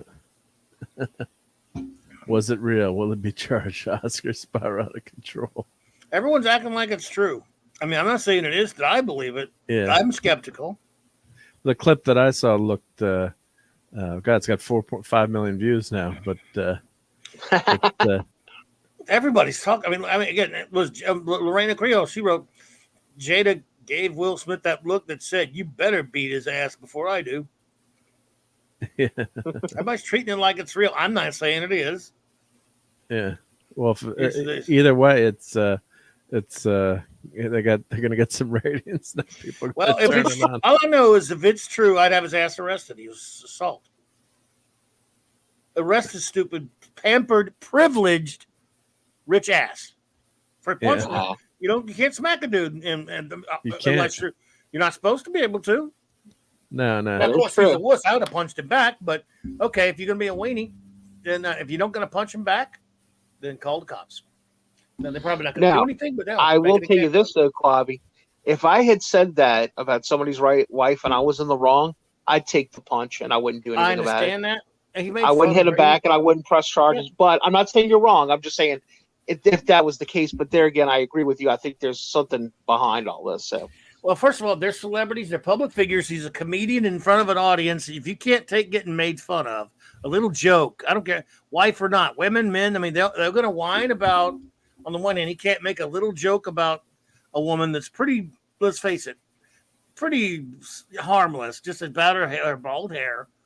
It's like, I'm sorry, look, she's supposed to, I mean, if she wanted to get up and smack him, I go, all right, whatever, women's, she shouldn't either. You're supposed to be able to have a sense of humor about yourself if you're sitting in that crowd. So, you know what? Yeah, I mean, if you're going to punch a dude, make it for a good reason. Yeah, I agree. And you're right. You do open yourself up to that criticism when you go to those shows. Well, he did slap him. So if it's true, he did slap him. So it's, slap, whatever. Yeah. Man, I'm just saying, I've been in a lot of fights in my life. I've never once hit anybody because some silly word they said. Someone's like, I'll get it. It can escalate to something. But just something like that, it's like, dude, you only did it because you're Will Smith and you think you can get away with everything. Let's face it. He did it because he's Will Smith and he can get away with shit. But if anybody who slapped me like that, it's gonna be on. I'll tackle his ass into the crowd and beat the crap out of him in front of everybody. How about that? That's what you should have done, Chris Rock. Now that would have been news. I don't like that. And see, that would have been actually a funnier skit if they'd have kept fighting. If it was a setup, they should have kept like slugging it out and just and then laughed. Yeah, people could have done things like pushed a breakaway chair onto stage, and he could have picked that up and hit him with it. Wow, they're all sitting in. I'm looking at the behind the scenes. Sorry to interrupt, Pat. They've got these chairs. Like they're not even sitting in like. Because I've been to that theater, they took all the seats out and they've got like recliners that they're sitting in. So they're showing like a scene where like after the commercial, someone's filming where, so they're trying to make it look like it's real, I guess, or it seems like it's real where they're. Yeah, I mean, it's Hollywood, so it could be fake. Could be fake too, yeah. Everybody keeps, a lot of people we know keep tweeting like it's real. I know that didn't mean anything. Yeah. But like they're buying into it. And if it's fake, it's pretty funny, but still. Well, everybody make sure you show up tomorrow afternoon or sometime before Clobbering Time's show to see Paulie do a whole review video on. Yeah, Mike and I will be there wrenching it. So come and say hi to us as Paulie shows videos. Oh God, he might. He may very well. He was all excited when that West Side Story girl got invited, and now. She didn't just get invited; she got to present. So now she gets that big bag of swag in the back with the Rolex watches and stuff in it. Well, they did get some really expensive stuff. I think I don't know if they probably still do, right? Yeah, it was like one point the bag was like $40,000 worth of stuff for people. No, the bag. They said the bags for like the last 20 years have been well into the six figures. Yeah. Well even into, more which than that. means Wow. it ain't $120,000 worth of stuff. It's like $200,000-$400,000 worth Wow. of stuff. And there's actually somebody. There's actually a person who will buy a bag from you. Like every year he's bought a bag, so you can go online and just say, "Look, I want to sell you my bag," and he'll give you like whatever amount of money for it. Which I would assume the young lady from West Side Story who's only got like 3 or 4 credits to her belt, she could probably sell that bag to him for $4 or $5 grand, man. Well, that's true, Yeah. right? Yeah, you get the swag bag if you're invited, right? Ricky Yeah, Gervais said about that. Somebody tweeted at him a little earlier today and said, "I wish you were doing the Oscars." And who doesn't wish that, right? And he said, "I'd start with, hello, I hope this show helps cheer up the ordinary people watching at home. If you're unemployed, for example, take some comfort in the fact that even if you had a job, your salary probably wouldn't be as much as the goodie bag all the actors have just been given." Yeah, right. Then he said, "I'm proud to announce this is the most diverse and progressive Oscars ever. Looking out, I see people from all walks of life, every demographic under the sun, except poor people, obviously. Screw them." He used the F word. He used F, not F them. They'd have been pissed off within the first 2 seconds because he's fantastic. Well, with truth, as Rush would always say, truth to humor to work always has to have a grain of truth to it, right? So there's a lot of grains of truth when he talks about those idiots. Yeah. So that's why we love certain actors, because they seem, but who the heck knows? But Clint Eastwood actually seems like a normal person, and but who the heck knows? I mean, as normal as you can be with all that, as you can be. that kind of lifestyle, anyway. Yeah, but I mean, it's all fake stuff. So they're paid pretenders, and God bless them, right? I mean, there's not a lot of people that can be that good, or hey, you get lucky too. You get a lucky break, and but it's a world of make believe.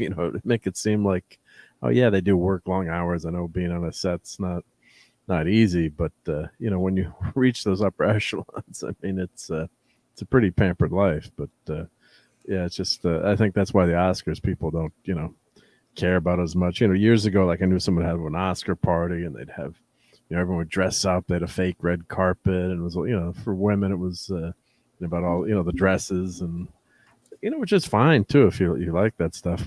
But for like I could care less. I haven't watched in 20 years. And you know what? I used to enjoy it. Even when I didn't care much about what the movies were, it used to be, they had some interesting things about it. They would have, I really liked it in the 80s and even in the 90s when they would have a good host sometimes. Of course, I'm old enough to remember when Johnny Carson used to host it. So, the next up is no, I can't. I'm sorry, John. Steve doesn't like that. But no, Johnny Carson, and later like Billy Crystal did it for a long time. Yeah. Did idiot Chevy Chase did it for a while, I believe, didn't he? Letterman did it once back in the 90s for some reason. God, it was, but it used to be kind of a fun thing to watch, even though you knew no movie you liked would be in there. Yeah, you're right. Yeah. You knew that they would never nominate the movies you liked because that would be the hoity-toity crap. But I remember that stupid time that Shakespeare in Love beat Saving Ryan's Privates. Yeah. Like, what in the hell? What's going on? Yeah. And that even stupider year when the Thai freaking Titanic won, when there were like 4 better movies nominated than that. But you knew it had to win because of the money it made, right? I mean, well, yeah, but it shouldn't have won. It was, well, Bobby, that's where when that happened, that's what started that rumor mill that eventually took him down. They said that was the first, and they said he bragged about this too, that was the first Oscar that Harvey bought, that he went behind the scenes and paid off people and brought them to lavish lunches and had for like Titanic. No, was Shakespeare in Love. Shakespeare in Love. Shakespeare in Love, right? Did Yeah, you look on where the Harrison Ford's Marybacks, face yeah, when where he the said that? He was yeah, where the totally Marybacks distracted. guys, they said he had some big weekend retreat at his house to show the movie and gave people all kinds of stuff because he said, "Look, we're gonna make these movies huge because we're gonna buy all this stuff. We're gonna buy these awards. We're gonna buy the." Was smart. Yeah, it was a Because it business did make model more for money. sure. Yeah. Right. Because you made more money when you did that. Yeah. I went to see that movie and it wasn't that good. Yeah. I hope with a girl. It was okay, but it wasn't. Of course, maybe. Okay. But Mark, get back to Eastwood. I got tricked into seeing Bridges of Madison County. I went on a date to Eastwood was well, there you go. Yeah, Okay. I got dragged on a blind date to Titanic. You wouldn't have walked in the theater to see that without a girl either. But go ahead. There you go. But I was going to say, in a little bit of defense of Eastwood, Eastwood was not an overnight success. People don't realize this, but when he was in Rawhide, right? Rawhide. That cat was in his 30s, and he wasn't even the lead on that show. Now, he was the breakout star of that show. They loved him, and if you go back and you watch that show, Rowdy Yates, was that his name, Clobby? Am I saying that right? Correct. Yeah, Rowdy Yates was definitely like, ooh, it's Rowdy Yates. When he came on the screen, that's when you got all excited and everything. But he was even a guest star on a Maverick episode before he did. Yeah. And he was with Francis the Mule in a movie before he. But I think, if I'm not mistaken, did you guys know that he was in the service during the Korean War? He got drafted old. I think he was like 23 when he got drafted. He didn't fight, but he did. You know what he was? He was a lifeguard. He was a lifeguard in the Army, but it turned out well for him because he was actually in one of those Douglas aircraft, and he had hitched a ride with a guy that I think was just flying like a relocation flight. He was flying from one place to another from a base, and he asked, "Hey, can I hop in and get a flight with you? I need to get back home for the weekend. Or I need to report back to work and everything." And they ended up having to ditch it in the Pacific. And fortunately, the pilot, he got out, and because he was a lifeguard and everything, he put the pilot in the raft and swam it about 2 miles to shore and got him out. But I think he was in the Army till he was like 25. Because back then, when you got drafted back then, you served 2 years. I think was like your minimum, unless you went to school for something or were going to try to make it your livelihood for a while and everything. But he really struggled as a while. He didn't really start making it big till he was well into his 30s. I think when he was making the Dirty Harry movies and stuff, he was in his 40s and all, right? And those were definitely his big breakout roles and everything. Yep. Yep. And then Dirty Harry was, I guess you'd have to say, was his breakout.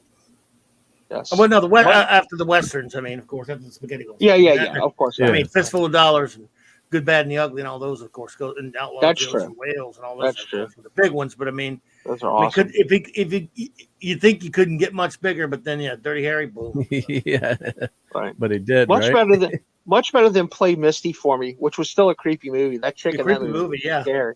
That was different. Yeah, that's right.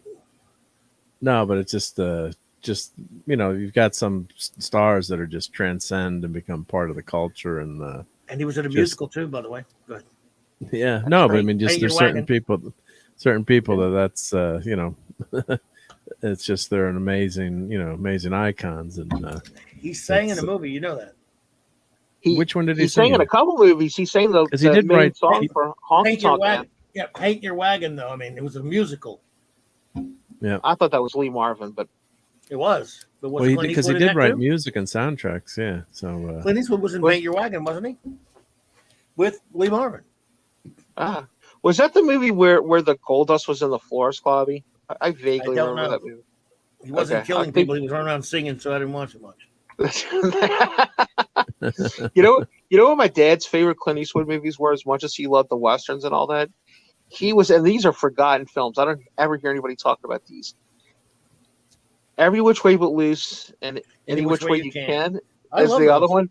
And if you go back and watch those movies, those are like straight comedies, right? He's doing those silly comedy. redneck comedies. Yeah, rednecks love those things. They were hilarious. They were funny. You say my dad was a redneck, Bobby? I guess he was. He was from the Missouri Bottoms, and he moved to New Orleans. I know. I'm not a redneck, and I loved it. I'm just saying, rednecks love those. So Phantom is saying that the fastest draw in Hollywood was Jerry Lewis. Wow. Well, what the fast? They had a fast draw guy from Hollywood, and they ranked the stars fastest draw. But Jerry Lewis was quite a character and quite an innovator too, in terms of filming and technology and sets. So maybe fastest, huh? That's wasn't even any westerns. France. Wasn't even any westerns. Fastest draw. No, I think they need draw to the theater, not like I couldn't resist. Like Sammy Davis, all the great Western Sammy was in it. So. Could not resist. Yeah, but you know who the shakiest gun in the West was, right? Yeah, of course you do. Don Knotts. Don Knotts, right? Yeah. Don Knotts was comedian. Was he in the Apple and Dumpling game? He was the reluctant astronaut. Was he in the Apple and Dumpling game? And the Apple Dumpling game, and the Incredible Mr. Limpet, and the Reluctant Astronaut, and the Shakiest Gun in the West, and the Apple Dumpling game 2, I guess. The Three's Company, Andy Griffith. Three's Company, yeah. No Time for Sergeants. I love his line. I got to clip that where he says, "It's when Jack was a chef on the show." So he's like, I'd like to have some filet mignon and escargots. So we'd always he's like, what are you cooking tonight, Jack? Escargots, filet mignon, escargots. What movies were Sammy Davis in? The only Sammy Davis movies I remember were the Cannonball movies, which was great, right? He was with Steve Martin, and that's true. But him and Steve Martin as the priest, I'm going to take these rosary bleeds and shove up these bleeds right here when they would show the bloopers at the end of those movies. Those are great movies when you were a kid, dude. Can you imagine watching that when you're 7, 8, 9, 10 years old? I guess Phantom's saying it's real that the guys were quick draws. So yep. Well, something that could have been a hobby too, right? Lewis. That's interesting. Did he ever do like a comedy western? Hungry Boy saying he was in Wild Wild West, so. Not the Will Smith version, but yep. Sammy Davis Jr. was on a Wild Wild West episode. Well, you never know. People can have hobbies too, right? So I love. Don't forget, growing up, then Cowboys and Indians, the Western ruled too. 50s. I love that show. So 50s and 60s. So it'd be fun. And not the Will Smith either. Yeah. So I was a casual watcher of Wild Wild West. It was not my favorite Western, but it was good. Well, wasn't a Western really, but yeah. Fair enough. I love that show. Robert Conrad was a badass. So was Ross Martin. Was a great actor. Yeah. Right. He'd walk into like a bar or something, and he'd like kick the crap out of 30 guys. And he didn't do it with kung fu. He just like did it with acrobatics and punching people, and all kind of jumping around and stuff. Yeah, it was bad. James West. Oh, I guess I'm just sorry, guys. I'm just reading this, but I guess alleged, could be real. What happened? Because he said the joke was, let's see, what was the joke here? Jade, I love you. So he said, Jade, I love you. G.I. Jane 2, can't wait to see it. Rock quip. But then Will's passionate response to Rockmark came nearly 4 years after Jade had first opened up about her battle with alopecia, an autoimmune disorder that can cause hair loss. So. If someone's losing their hair because of that's not too good. You don't go there either. So right. Did he know this though? Well, I guess it's public. I mean, I'm not a Hollywood guy, but Chris Rock would. Yeah, Chris Rock should know that, I guess, right? Out of line, but. Yeah, so I don't follow Hollywood people that closely, but I guess she announced that she's been struggling with it. So because remember how everyone was making fun of. Black Panther. Who's the Chadwick Boseman? Thank you. Yep. And because he looked so skinny and ill, and people were making fun of him, and it turned out the guy was dying of cancer. Yeah. And people, idiots out there, you just don't think sometimes too, right? To give people the benefit of the doubt. Right. They're just making fun of it. So I'm just checking this article out, and she said, it's difficult for me to hide, so just please don't. I'm just sharing so you don't ask questions. Yeah. So I mean, Wow. I think especially a woman going bald, it's a lot tougher Maybe than a guy. Chris Rock will get canceled, man. That would be he he should is be. going to He get told- canceled. If He he is. did tell a joke like that, right? So If he knowingly did allowed that, I would say, again, that was pretty mean, but whatever. What are you going to do? He already smacked him. It should be over. He should apologize, and he probably will. Yeah, that's true. Yep. That's happened to me before. I've said something offhanded to somebody's wife, not in a mean way, but I said something I was wrong, and the guy punched me in the mouth, and I apologized to him, and I said, but I guess it's your wife, I need to apologize. And he's like, yeah, you do. And that guy and I are still, well, I wouldn't say we're friends, but we're friendly. Whenever we see each other, we talk. We're not in constant contact with each other, but I was wrong, man. I took the punch. I deserved it. You don't do that kind of stuff. You should know better. I was a grown man. I shouldn't have done that. You know what? I hear you. It's still assault. No one has the right to, punch anyone. And if you do it, that is true. You might feel you need to do it, and that's all fine and good. Look, but you still, if the whirlwind comes, you got to take it. That's true. But Club, but doesn't the other guy have to press charges? That's true. And if you decide not to, that's yes and no. If you don't cooperate, so. though, you can drop it. But we should have asked Toth that while he was here. But no, actually, Mark, the people that bring charges are the police, and the people that accept those charges are the DA. Now, 9 times, maybe even 99 times out of 100, but most of the time they will not pursue if you don't. Like, if I punched you in the face and you're like, I'm not cooperating, I'm not going to make a statement. Yeah, I said that I love the last. I said I love the Last Jedi, and then I really deserved it. So Well, if that, I think there's actually a special stipulation in the law that if you say that something that's shitty and stupid, that it's perfectly legal to punch you. That's right. I love the latest episode of P Hard was just so. Oh, that's also amazingly on that good. list. That if you say that, then it doesn't. Anything that happens to you. Or we're at least allowed to hit you in the head with a piece of memorabilia from before 2005. We can hit you with anything from like next here's Will a good Smith clip won of Best Actor. For what? For what? Yeah. Well, the dog. Is that a joke? Movie? I don't know. Oh, Ghost Dog, Dog of the Ghost. What is it? Is he in some? I couldn't tell you one movie that got nominated for shite. I don't know. I can tell you two, but that's about it, buddy. I know. I heard Dune. Because remember they used to nominate 5 movies for Best Picture, but then they got like 10. Mark and I were just talking about that. You would know every one of them, yeah. Them days is gone. Yep. We live in a time where idiot garbage like Black Panther got nominated. So. Yeah. Well, here's what we have. This is what Picard thinks of his he did win show Best right Actor. now. Here we go. So, I want you all to stop crying. Everything is going to be all right.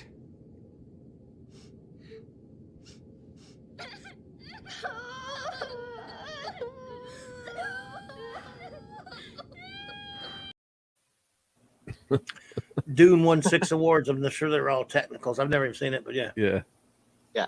Thank you, Trevor. Yeah, that's what we were. It's like it's nice. It's one, but it's like all costume, sound effect, musical score. So it won. So he won Best Oscar, and I don't even know what it was for. Maybe it was for his performance of slapping Chris Rock. I don't know. There we go. He won and the award for slapping Chris Rock goes to. Yeah. Somebody in the chat that has a dual screen, look up for us and see what Will Smith won for. Yeah, I'll see what I can do. We'll see. And why don't I show a few? Let's show a few pictures while we look at that. Go so for why don't we do? Let me share my. Some of these you guys have already seen before in the clubhouse, but I'll do day one right, with some pictures. Oh, you mean Mark? I'm not even going to be the smart ass here. I thought you were going to start pulling up Oscar pictures, and I'm like, come on. Yeah. No, better yet, Italy. No. Let's do it. Italy, yep. Yeah. So here's the suitcase going. He was in the cars. Yeah, we crammed like every last inch. He Built was in in a the movie car. called King Richard. Oh, that was a movie about the Venus Williams, the tennis players, their life story. Yep. Is that one? That yeah. No. So I didn't watch that, but now I know how he won. See, he wasn't going to win, and then he said, "If I go out and slap that bitch, they'll probably give it to me. They'll probably change they'll change this thing, and they'll give it to me." So, congrats to Will Smith then. Yep, I heard that was a pretty good movie, but maybe a little bit long. But the Williams sister, that's an amazing story. Yeah, it's pretty cool now. So I always like that when you have, it's a 787, so it's amazing. Yeah, you go across the pond with two engines, which always scares me. But so it's always cool to be able to see this is a Newark airport, so it's a lot of the new terminals. They actually, let you see the planes, which is, you're not encased in there. So that is that's pretty cool. I thought to, be able to see that. So, so let's go to day Mark 2. At the Spaceballs Museum.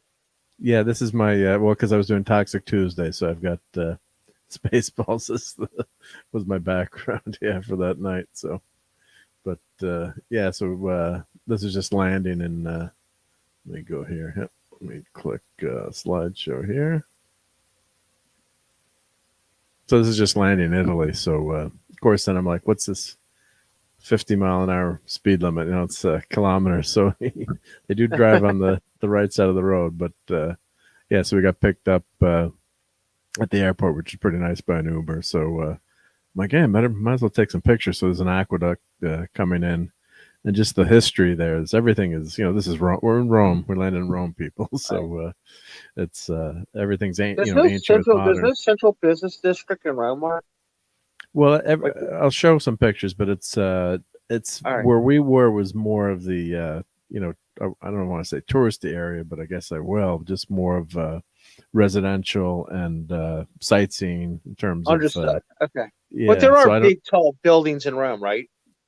Actually, the tallest building in Rome cannot be taller than St. Peter's Basilica. So really, okay, yep. Interesting. So that's a rule. So can't be taller than that. So, okay. But I mean, just everywhere you turn, it's like I'm obvious tourist. It's like what is that movie? Yep. So let me skip that. But there's just it's just gorgeous. Like your cobblestone streets and. Like here, where not to pick on, malls and stuff too, but it's there's no strip malls or things like that. There's no Olive Gardens here, or, and these scooters here, they have them everywhere, and it's it's an app, and it's a battery powered scooter, and you just grab them and go. So it's really cool. So if you want to take a scooter somewhere, they're battery powered. You just leave it. And here's the public bus, the public transit. They owed me €3 because I tried to buy a ticket and couldn't figure it out, and then the machine kept my money. So I was trying to use the ticket machine. So, but it's stick to the app. But you're just going down the street, and then there's this old temple or ruins just sitting alongside the road. So and just gorgeous scenery, and of course all the cars are small and tiny little cars that are not made for me and Clobby. So and a lot of graffiti though. That's what surprised me. A lot of graffiti everywhere. I was shocked at that. And it's not a very, like I say, it's a dirty city, but it's not a very clean city in terms of graffiti and garbage. And some spots surprised me how much garbage was lying around. Not really bad, but just I've expected some spots to be a little bit neater, but that's my Swiss side, I guess. Nice. Isn't that amazing? I mean, these old buildings, just and I'm. This is a government building with this chariot on top. I can't remember the name of it. What's cool is with Google Maps, you can correlate to see what what the where you were and what the building is. And there's people running up and down these. I'm assuming this is a church here. Imagine Rocky running up and down these steps in Rome. I mean, that's quite a set of steps going up and down there. Yep. So another movie no one's ever heard of, won Best Picture. What was that? Coda. What is that? That's a Led Zeppelin album, Coda. Is it? Yeah. Is that what the movie's about? I doubt it. I have no idea. Yeah. Exactly. Thank you. No idea. That movie, you know, about that one that 3 people saw. Yay!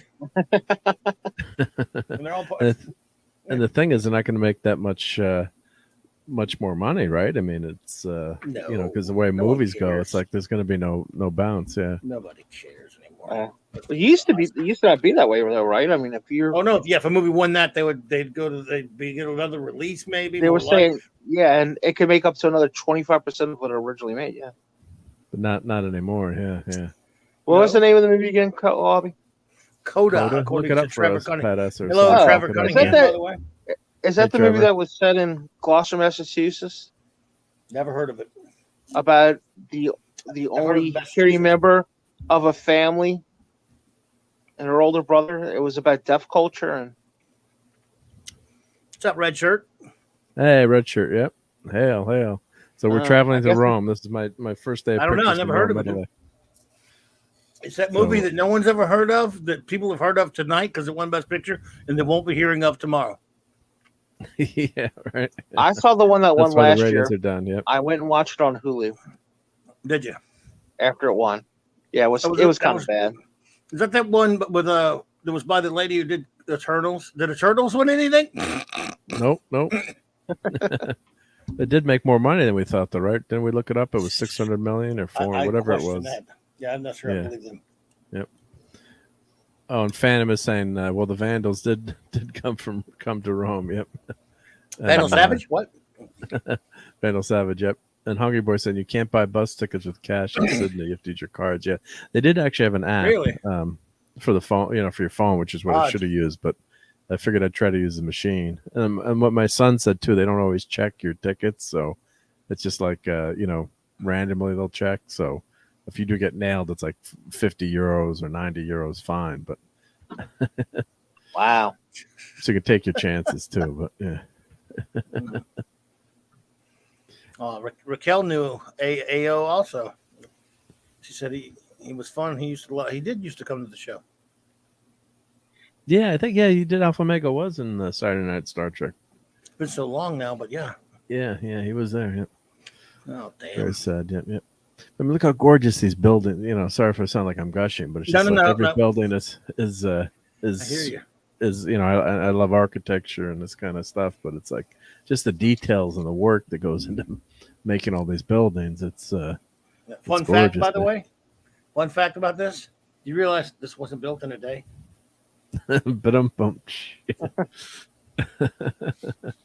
All these fountains, yeah. So there's more of those electric scooters, yep.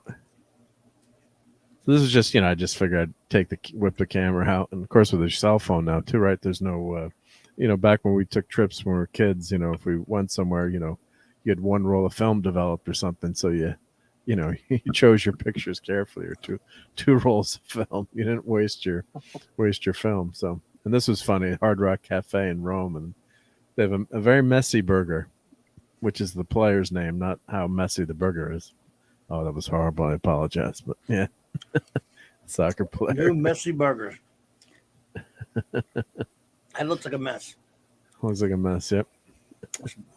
Big burger. So this is Stan Lee's hotel, the Westin Excelsior. True believers. So that's where we were staying for one night. We figured we'd have a safe place for our bags. So we used a ton of points to stay there. Wow, you had a big room. Wow, look how big your room is. Yeah, it was a big, pretty big room. Yep. Wow, where's the bed? Yeah. That one. Yeah. Yeah, this is our room. Yep. I'm staying in the Elvis suite. Yep. Yeah. Yeah, this is all mine. Yeah, this is my foyer. Yep. Yeah. I knew it. And we get there. I'm from Connecticut, so like I get there, Yale alumni meeting Borges room. It's like, wait a minute, the Yale people, the Connecticut people, Yale man. Yep. Was it Thurston Howell III used to say, "Oh no, a Yale man." Yeah. And I think is that the American embassy? Oh no, that's the Swiss embassy. Sorry, yeah. So there's a ton of embassies in Rome. So that's the Swiss embassy.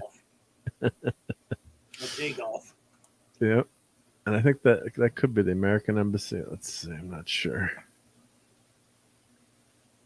Well, the Americans. So there's the missus with her new car that I bought her. Yep. So yeah, that thing, Clobby, the green thing back there's what you have to ride. yeah. So Clobby, how are we going to fit in that? Mm. I don't know how that's going to work. With the doors wide open. Yeah. It's like that car is awesome. Yeah. I barely get my truck, so that's it's a Swizzy 4S. That would fit inside the cab of my truck. Then. Yeah, that's the hysterical thing. Of course, we should all be driving those now with the damn price of gas, right? Yep. I think that's that right there, dude. Start driving that and driving that in the States. Yeah. A slight tap is all it takes from the nearest pickup truck. You were dead. Yeah. Yeah, Retro says a car, complicated motorcycle. I think both. Yeah, and of course this is the gorgeous Trevi Fountain, which is one of those places. If you're in Rome, you have to go see. It's just gorgeous. You can't describe it. So of course it's a massive tourist destination. I had my wallet in the front pocket, but no problems with crime there. I was a little paranoid, but everything was a-okay. So everyone's tossing their money in the fountain. You've got to toss it over right hand over your left shoulder.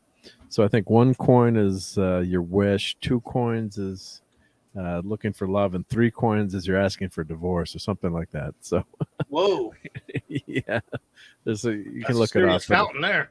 It's a serious fountain. Yeah. So 3 coins. If you see 3 coins, that means you're asking for divorce. So there are 3 coins in the fountain. In the fountain. 3 Yeah, coins in a I fountain. was working. I missed all that last night. There's a song. 3 coins in a fountain right now. You were working last night on a Saturday night, buddy? I was doing Paulie's show, bud. He was doing that thing, and I was not the only wrench there, but I was like the only wrench there that was like seriously drunk. And he would be like, "Pat, drop a link." Well, I couldn't be there. No, because Toth was there, and Toth was doing a good job. But I think Toth was probably going back and forth and enjoying some Star Trek too, which I couldn't do because if I left and Paulie said, "Hey Pat, can you pull such and such?" I couldn't have heard him. So, well, he rarely asked me to do that, so I didn't mind doing it. Paulie's very good to me, so I try to be there when I can. I know he's doing something tonight too. Yeah, when you're doing a show, Clobby, nobody expects you to be there. No, I'm not gonna. I don't want to expose Clobby, but I have actually seen him on a Wednesday night show hopping into Paulie's thing because I was going back and forth. He would drop like, "Hey, don't forget to hit that like button." I'm like, "Hey, don't share your own show." While I was live, well, I even moved that show back an hour when he moved to Wednesday. I moved mine back an hour to help him out. Yep. Not that it helps him, but we don't have an overlap. But yeah, thought it might. So Hungry Boy says that car is for Puck from Alpha Flight. Yeah. Yes. And then Red Shirt says your knees are the crumpled zones. Even Puck was bitching about the leg room. Yeah, it looks like the car that pops out of your real car when your car explodes in a movie. That's what it looks like. And of course, I happened upon Superman.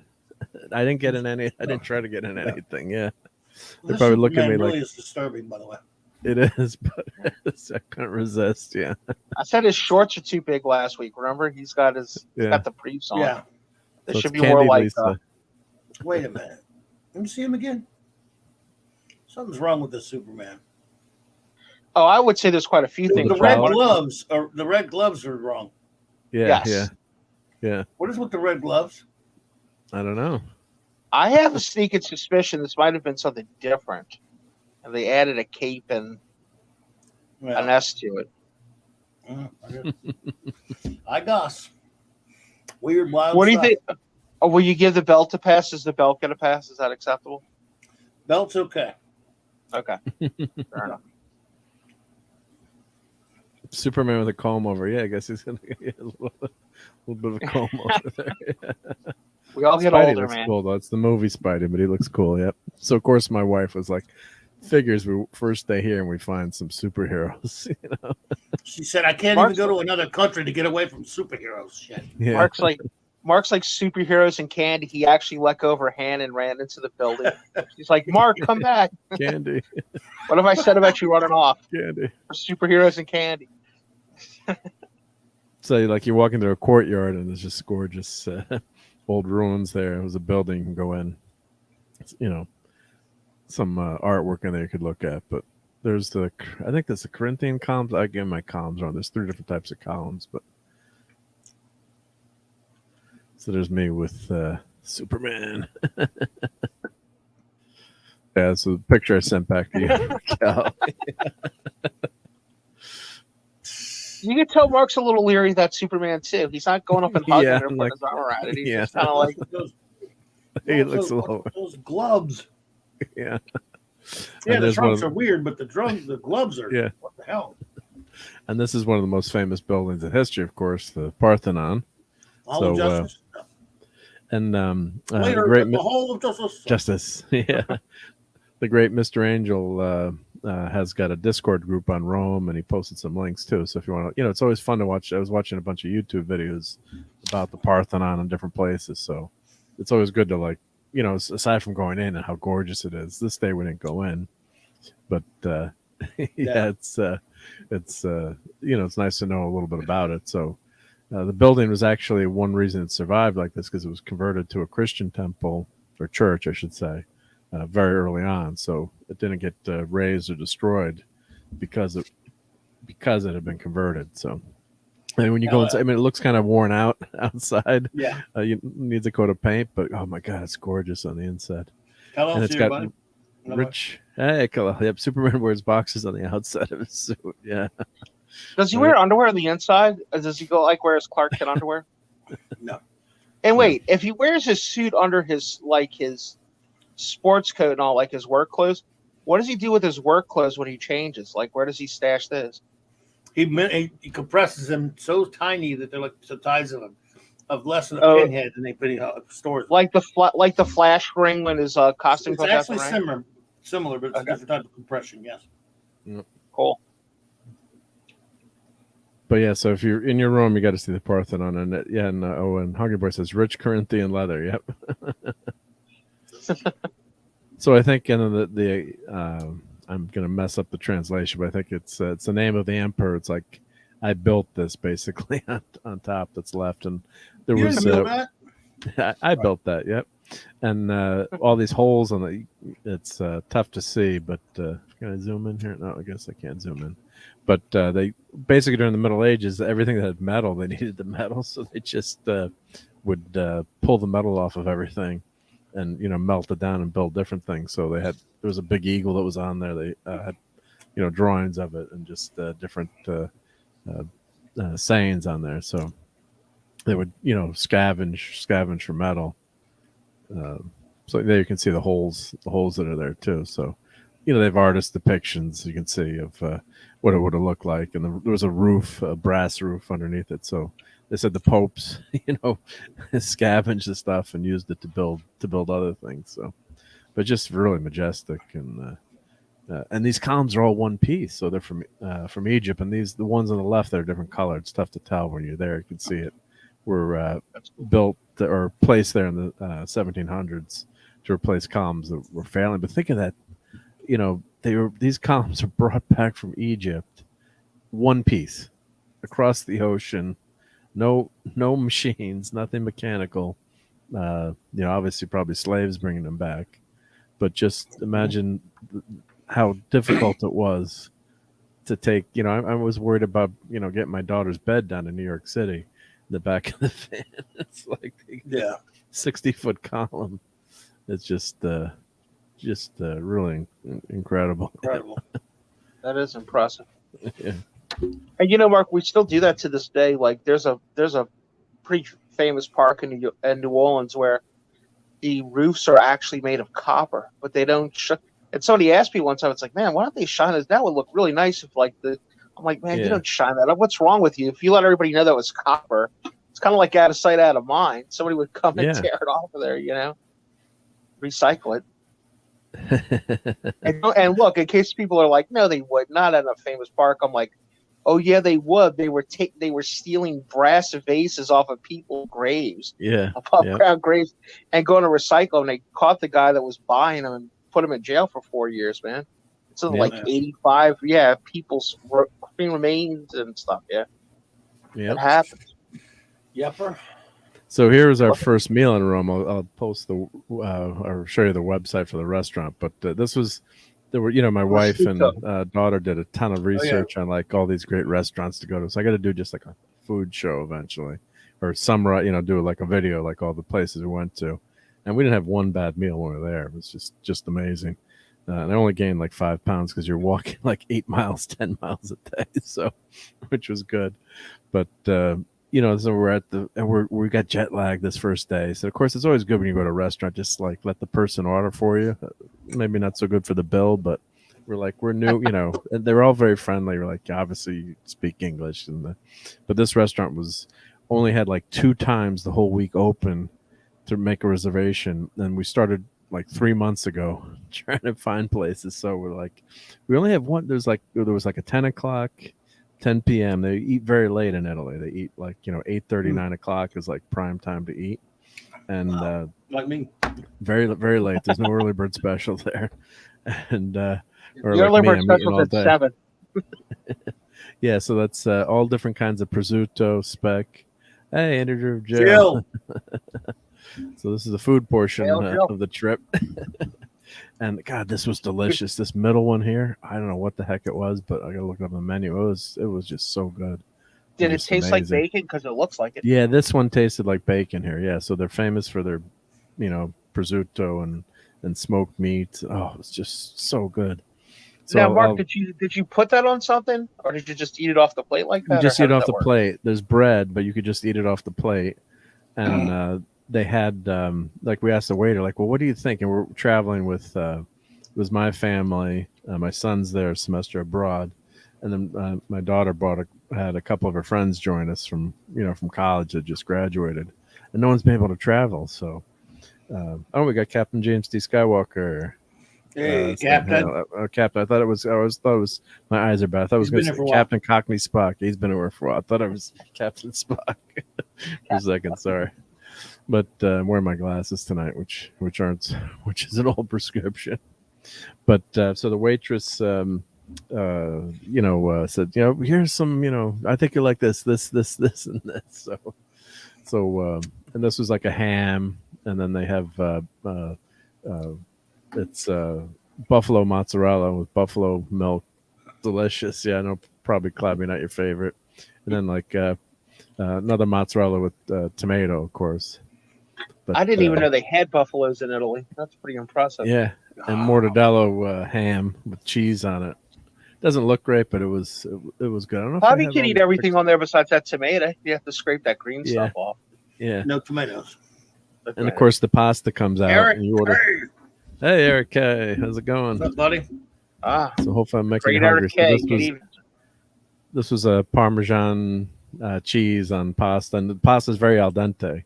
As Rush would say, for those of you from Rio Linda, that means they don't overcook it. It's not so overly soft. So sometimes you'll see reviews like people are complaining like pasta wasn't cooked, and the restaurant's like, well, in Italy we cook them al dente.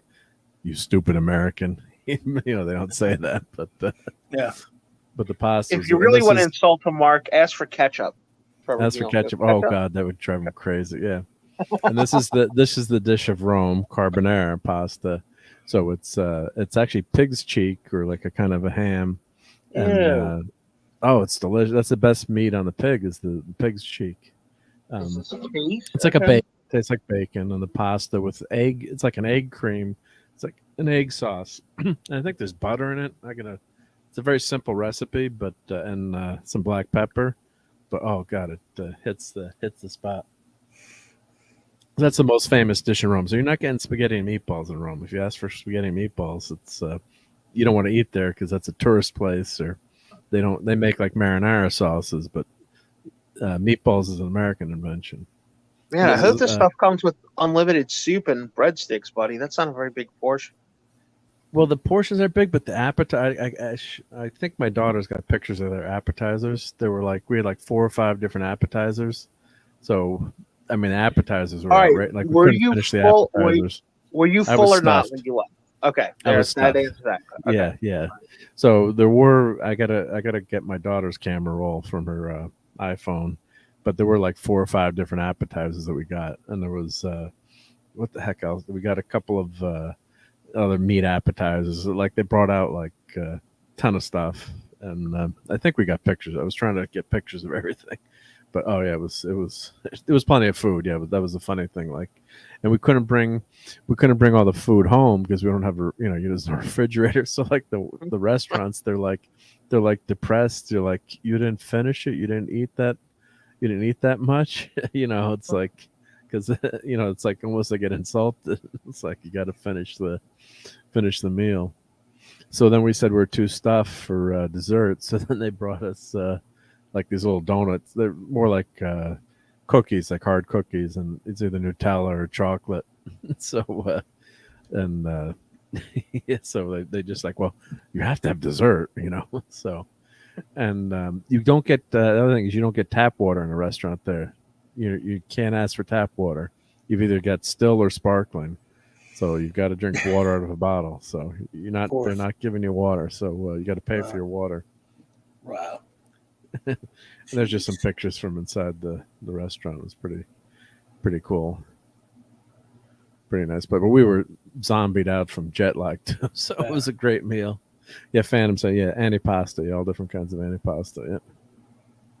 And then Hungry Boy saying, Hungarians claim they invented the meatball. Truthfully, Hungarian meatballs are fab. Yeah, they are. Yep. So there's some M&Ms for Clobbering Times, I think. Those M&Ms are maybe a little big for M&Ms. What's it like? Peanut Big M&Ms? Like peanut M&Ms or something like that. Yeah.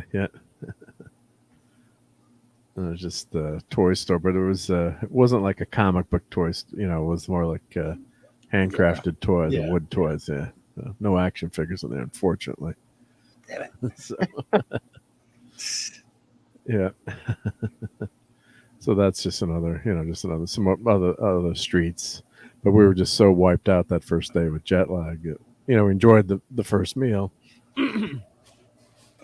I'm trying to remember was that Spanish Steps or is that? Oh, no, that's just another obelisk. There's obelisks everywhere from Egypt that are in courtyards. So, but it's just everywhere you turn, and where I'll show on Google Maps in a second. But everywhere you go, it's like a touristy. Oh, this is across from the Parthenon, that fountain across from the Parthenon. Of course, there's McDonald's signs everywhere. Signing McDonald's. But yeah, so it's major tourist area, major shops. If you like shopping, leather goods, and Italians, God, they dress to the nines. I mean, really dress well. There's no one wearing shorts there, and everyone. I mean, this is a tourist area, so it's not super dressed up. You can tell just. You can tell. Oh, Hungry Boy's art store pics. I'll get to those. Yeah, I got to do each day at a time, Hungry Boy. I only have a few pictures of the storefront, so I apologize, but. I did have some. I knew when I was there. I'm like, I got to take a picture of some of these art stores. So that's just the square, but you've got the old and the new next to each other. Because you can imagine being in this neighborhood and you've got this building that's 2,000 plus years old right there. And of course, I did find some action figures, right? So I did find some Swiss guards and the Pope, lead figures. Yep, fishing weights, as we called them. We had a good buddy who was sold lead figures. So we teased him. We're like, "What are you selling these fishing? We got more fishing weights. They're not fishing weights. They're it was a good natured stuff." But the Swiss guards for. Da Vinci designed these uniforms. So what had happened was the Pope, of course, the Pope was more like a king in the Middle Ages. So at one point they were fighting and everyone abandoned the Pope except for the Swiss Guard and some other mercenaries. So he decided to pick them as the official bodyguards of the Pope. Since the Middle Ages, the Swiss, that's when they have these wearing these colorful costumes designed by Da Vinci. But it's very difficult to become a Swiss guard. There's a lot of training and things. It's a prestigious posting, so a lot you have to go through. And of course, they had these cool. I love the Beatles. I didn't buy them, but yeah, the Help and the Abbey Road figures. That was pretty cool, I thought. So that's another famous obelisk just sitting in the square. That's Italian government building is nearby there. And then here's just, it's just cool. You're just walking through and it's just, I love history too. So when you see that, the history of things there. It's not staged, dude. Yeah. But, this was legit. But sorry, just letting you know. No, that's what everyone's pretty sure now. Everyone's saying that it's not staged. Wow. So God bless the Oscars. They get people to watch next year with the. I'll tell you, Chris Rock could take a punch, but I wouldn't let that go if I was done. He moved. Well, it wasn't a punch; it was a slap. It was a slap. It looked like he rolled with it. I still not say I'm not. Who knows? It still might be, but everyone's pretty convinced. That's what all the things I've been seeing. Wow. Well, this is the real deal. What the hell is that thing? This is commemorating. Where's the Leaning Tower of Pisa? Yeah. And Pisa. In Pisa, Pisa, right? Yep. Didn't go see that? No, he stayed in Rome the whole time. Just stayed in Rome the whole time. Yep. But this is saw how it's not. Remember, it's not leaning anymore because Superman put it back. Here we go. Superman fixed it. Yeah, that's the last. Yeah, but this is commemorating an emperor's victories. I think against the German hordes or the. Mark, give us to scale like what that would be like if we put it next to. Oh, there we go. There's a car. Let me go back. Yeah, let me go back. Yeah, it's pretty damn big. So that's amazing. Wow. It's fake. Jill thinks it's fake. Yep. I did not meet the Pope, but we did go to St. Peter's Basilica and see Sistine. Oh yeah, you showed those pictures last week. Lying. He's lying. He did meet the Pope, but he can't talk about it. I can't talk about it. I have to kill you. Yeah. Yeah. But this, and I'm walking by, and I'm like, we joke with Raquel, like I'm the guy in the museum that reads every damn plaque. So, like the family, everyone's walking ahead, and I'm like, stop! We gotta look at this. Stop reading stuff. Stop reading stuff. Stop looking at stuff. So I'm like, I gotta see this stuff. So I got to know. I think that was the picture I sent you. The Excelsior made the joke, like Stan Lee made our hotel. I think I'm true believers. I remember when I created this hotel. Yeah. Gorgeous hotel. This one. Gorgeous, yeah. Is that where you stayed, Mark? That's one night we stayed there. Then we got an Airbnb. This was like a treat for like one night. Used some points, and the rest good of the thing night, was our room was ready. Mark and the kids stayed in a hostel. We stayed in a hostel, yeah. I stayed in actually that car that we showed earlier. I was in that car. They stayed in Hostel 4. Yeah. Yeah, Jill's saying she needs to read all the things. Yeah. Yeah. So, yeah, we stayed there, yeah. So, yeah, this is funny because then this was the picture of Yale alumni. I'm like, I can't get away from Connecticut. It's like a half hour, 45 minutes from us. Like, what the heck? Sure. It could be worse though, Mark. It could be Brown. So could have been Brown, right? Yeah. So let me show. They got a good football team there, but not. Let me show where that restaurant was. Let me take this out here. Let's see. The whole city's a restaurant.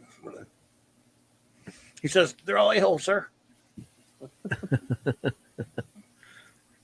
So here's where we were in Rome at that restaurant. Sorry, yep. So we were. Where was our apartment? Like, we were up here. So just to give everyone the overview of where we're staying. So we got a B&B, which I'd highly recommend. Wife found a really great place, which was nice. Except that we were making jokes. Like my friend, God bless my friend Rob, we always joke like, "Don't drink from the bidet. It's not a water fountain." Because Rome, they was get in the bathroom. Kind of funny. Like what? Canadian Spidey. Hey, Canadian Spider-Man, and he does a ton of traveling too. So check out his channel with all his travel vids. But we're going to Switzerland, visiting some friends.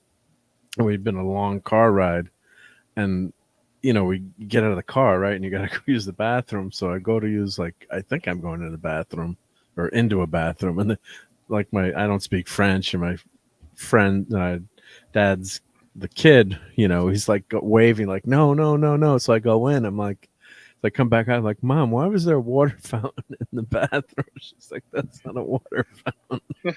You can't pee in there. So, Yikes. Yikes. Yikes. So here's let's zoom out. We'll do a little travel channel stuff here. But so here's Italy. Obviously, and there's the looks like a boot. So Rome is basically in the middle of Italy. And as we zoom in here, so it's the Tiber River, which where Rome was settled off of, and here's the Pantheon, which we're just walked through. The Trevi Fountain, we showed some pictures there. So basically, you're in this area where you can walk everywhere. The Spanish Steps are right here, and there's this gorgeous castle on the river. I'll show some pictures of that later. This is the Supreme Court of Italy is right here. An amazing building when you go by. And so we could walk right to Vatican City. Now, Vatican City is its own country, so here's the walls here. So you don't need a passport to go into, the quote-unquote the museum or the tourist areas. But actually, one of the guys said if you actually, went off the tour or went anywhere else, you did actually need to show a passport or have, pay, you just can't walk off of the grounds or walk off the tour. But so we're in a great spot there, so we could just walk everywhere. And then this is the restaurant, and I'm not gonna butcher the pronunciation, but so let's see if we show some more pictures there. So the really cool entrance. I'm like, wait, we're going to a deli? What's going on here? So as you walk in, and of course all these little bits of food and European sauces and different things. There's their carbonara. This is one of the appetizers we got. So Roscelli. So it's a really popular restaurant. Really tough to get in, and they sell bread too. Like they had another store, like a satellite store. They were selling all their bread and pasta, and the coffee is amazing there. It's just fantastic. How many of y'all were in the group, Mark? Your group?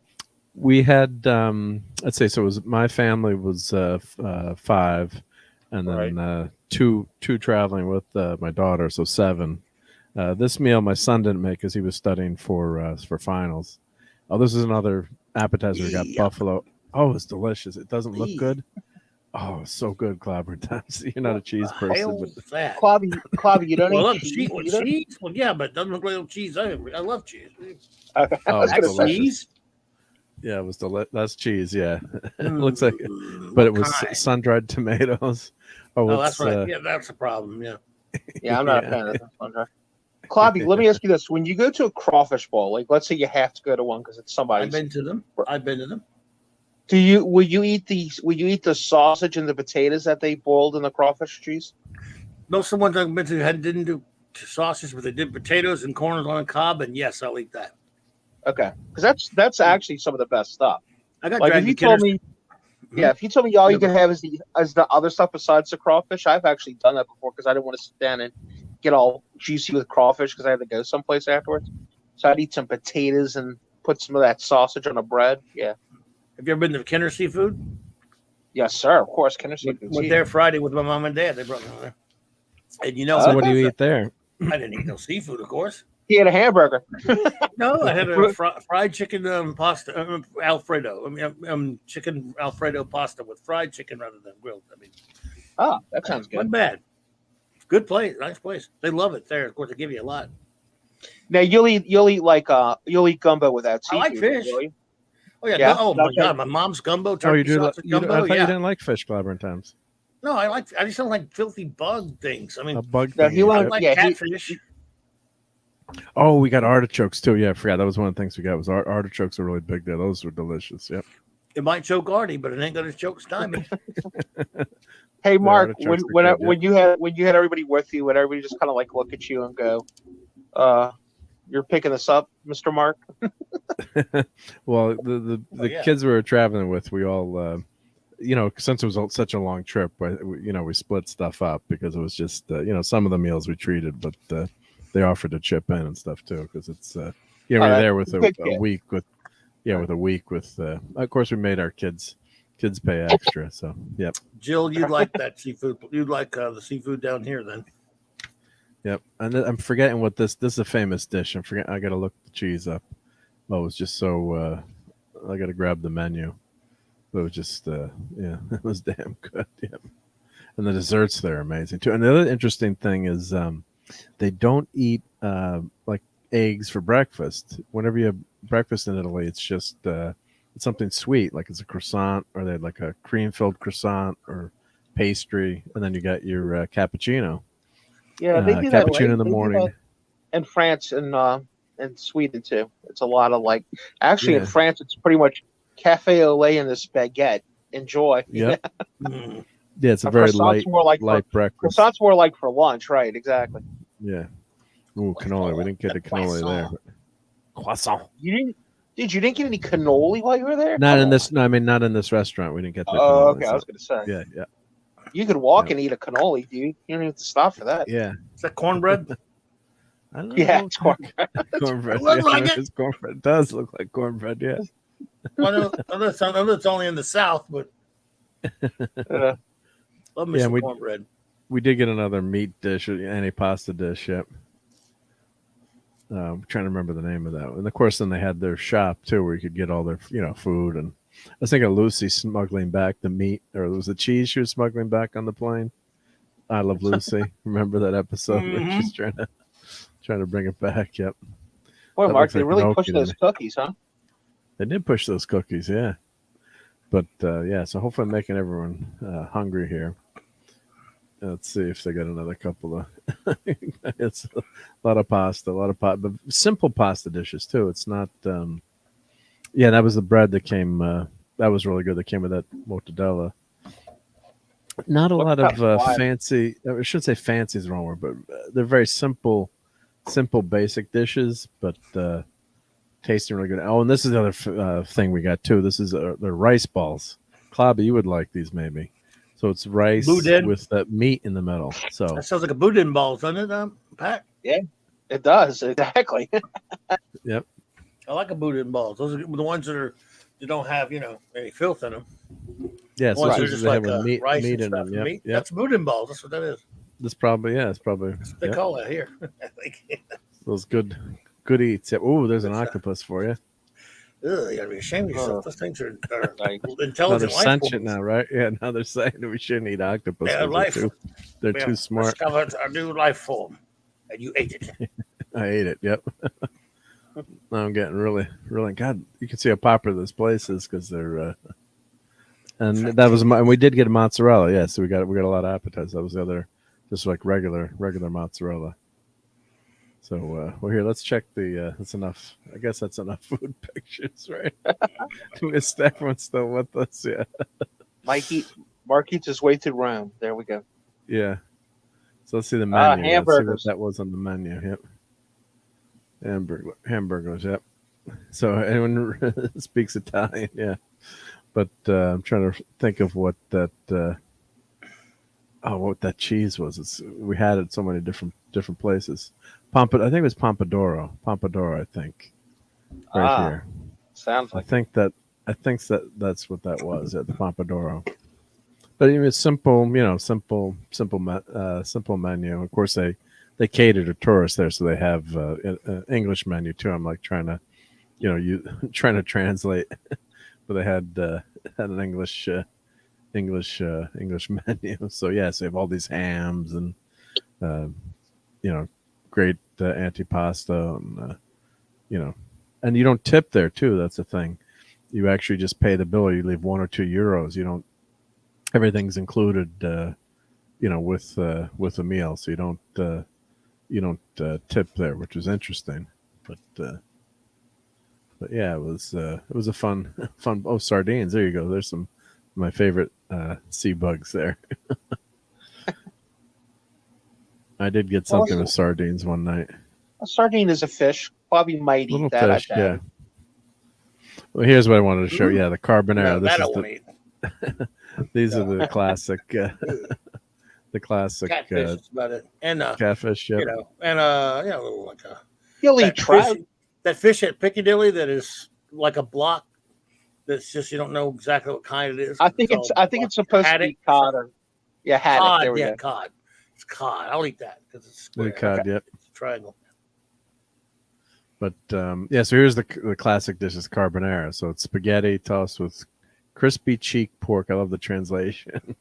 Malaysian black pepper, and then eggs and Roman cheese. So Picard cheese. But it was just so damn. It's just damn good. Just super good. Mark, So, did you have a basic sandwich? Did you have like a muffalata or something? I did have a sandwich one day. It was what was the bread we were just talking about tonight? It was like almost like a pita. It wasn't. It was shaped like a pita. Like it was a half sandwich, like with a pocket in it, with this delicious bread. I'll show it on another. We'll probably we'll head out now, but I'll show it on the one of the other nights. But it was just it was delicious, and the bread was just so good. So there was no bad food there, and of course, we're joking. Clobber times, you don't like the sea bugs, but there weren't a lot of sea bugs there actually. So Right. I mean, there's plenty of food that you could find. Rome is not a port city, so probably historically it wouldn't have been a seafood town. So yeah. And of course, then there's a McDonald's right here. So we were. I had to go and eat at McDonald's just for fun one time. Yeah, I bet you could have got eggs there in the morning. Yeah, it could have. Yeah, we actually did find a place at an American breakfast, so we did go there back one morning, and I'll show pictures of that. But you could get an American breakfast, but it really wasn't something that was every place had. Was it a direct flight, Mark? It was a direct flight, so that was one of the things we picked was direct flight. So Newark to Rome, and of course, I guess people are traveling more now. So that was it really 7 hours? It was like 7.5 hours, and I barely fit in my seat. I got to lose some more weight, so it's like crap. At least the seatbelt fit. So did you get to sit next to somebody thin? Well, I sat next to my wife, so of course she's thin. And what are you going to say? Say my wife's not thin? You trying to trip me up here, Pat? Say, man? No, dude, I'm a bigger guy, so when I fly, like if I fly with my family, I got two like really skinny nephews, and I'm like, hey, good news, y'all are getting windows and aisle seats. Yeah, next. But there ain't going to be no armrest because I'm spreading out once we take off. Right. That's hysterical. Yeah. So fortunately, I'm their favorite uncle, so I get away with it. But move over. And then my two buddies I travel with all the time. He's built like a 16-year-old girl, so he's really thin. He wears like a 32 pants. I'm like, yeah, you're my seat, buddy. I'm telling you that right now. And the person gets squashed, right? Yep. Next to us. I'm not that big, guys. Mark. I don't take up two seats. I'm not like pushing them into the aisle. But all right, yeah. But I can tell you this: yes, that middle thing does go up. Yeah, the middle thing goes up. Yep. Now, the other thing, this will save everyone a trip to Rome, right? You should really go there. But what's amazing about Google Maps, you can just walk around. This Trevi Fountain, and you can see there. I'm right over here. See, but no, but I mean, you can actually do like a walking tour, and then Hey, how do they do that if there's no cars? I don't know what that. Well, I mean, you can actually no. Actually, you could drive through. Look, so that's the other thing that's crazy about this. So, yeah, because I took some videos. Like cars will just buzz through, and a couple times you get like a crazy driver. But yeah. So. I mean, but you go walking through these, through these streets, and you see all the charm of these streets. And I'm trying to remember because I did walk down the street. I think I'm trying to remember where I'm going now. But it's all touristy, but in a good way. This like some of these are like there's these tchotchke shops here, but we're changing a lot of we're changing a lot of street names in New Orleans right now. So. They're driving through again. So my old picture, if you found my old house back in, a few months ago, you'd find me sitting on the porch drinking a Diet Parks root beer talking on the phone. Oh, you got caught? You got snagged in the Google I was on the old Google map, but I'm going to have to check tonight. Well, probably not anymore because they're driving all around my neighborhood right now. Where people hang out and say, I want to be on Google Maps. Yeah. Yeah. Oh, my favorite is the people that like run behind the car. It's like, what are you doing? We're not going to see your face. Yeah. Yeah. Let's see, like here's where the the mopeds and bikes, and there's all these you just pick them up and just take them where you want to go. But yeah, that's what I was talking about. There's a lot of graffiti, which surprised me. Yeah, but they have, like here's, seating right out in the middle, but then you'll have a car like will zoom by and like, pedestrians will have to get out of the way. But some of these, what it is, it's a restricted area. So you can only drive there if you live there. Okay. But you can see the charm of all these. There's a lot of people still masking, huh, Mark? Well, you did have to wear a mask outside up to a few months ago. And then they did drop that, thankfully. So at least we didn't have to walk outside with the mask. But inside you had to wear a mask everywhere inside. In your room? No. I mean, like if you went to the St. Peter's or Okay. Oh yeah. Okay. Yeah, then you had to wear a mask. So actually, that picture before we were walking. See, that was that building that was in my photo before. So you could drive. Here. Hey, how's it going, your Muslim uncle? What's up, buddy? Hey, Muslim uncle. So we're touring, just So I just the funny thing is, like, I walked through these streets, so it's a lot of charm and a lot of cool stuff. Not enough comic book shops, and right when I left, I'm like, I should have Googled the comic book shops, and there was one I could have walked to. That would have been fun. It was all manga. But that would have been fun to see.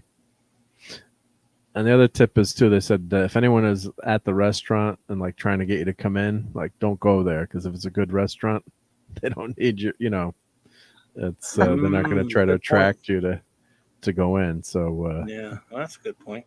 When they're on the street, like come in for it's the good ones are booked. Yeah, makes sense. So here, that was I remembered where I walked. See, so all right, there we go. I was wondering where the people selling on the streets were. I figured there'd be a lot of that. And chestnuts too. The chestnuts were damn good. I got to find a person selling chestnuts. But yeah, so this is the Pantheon. So of course I was able to remember my route there. But you just walk through, and here's that fountain that was in the picture before.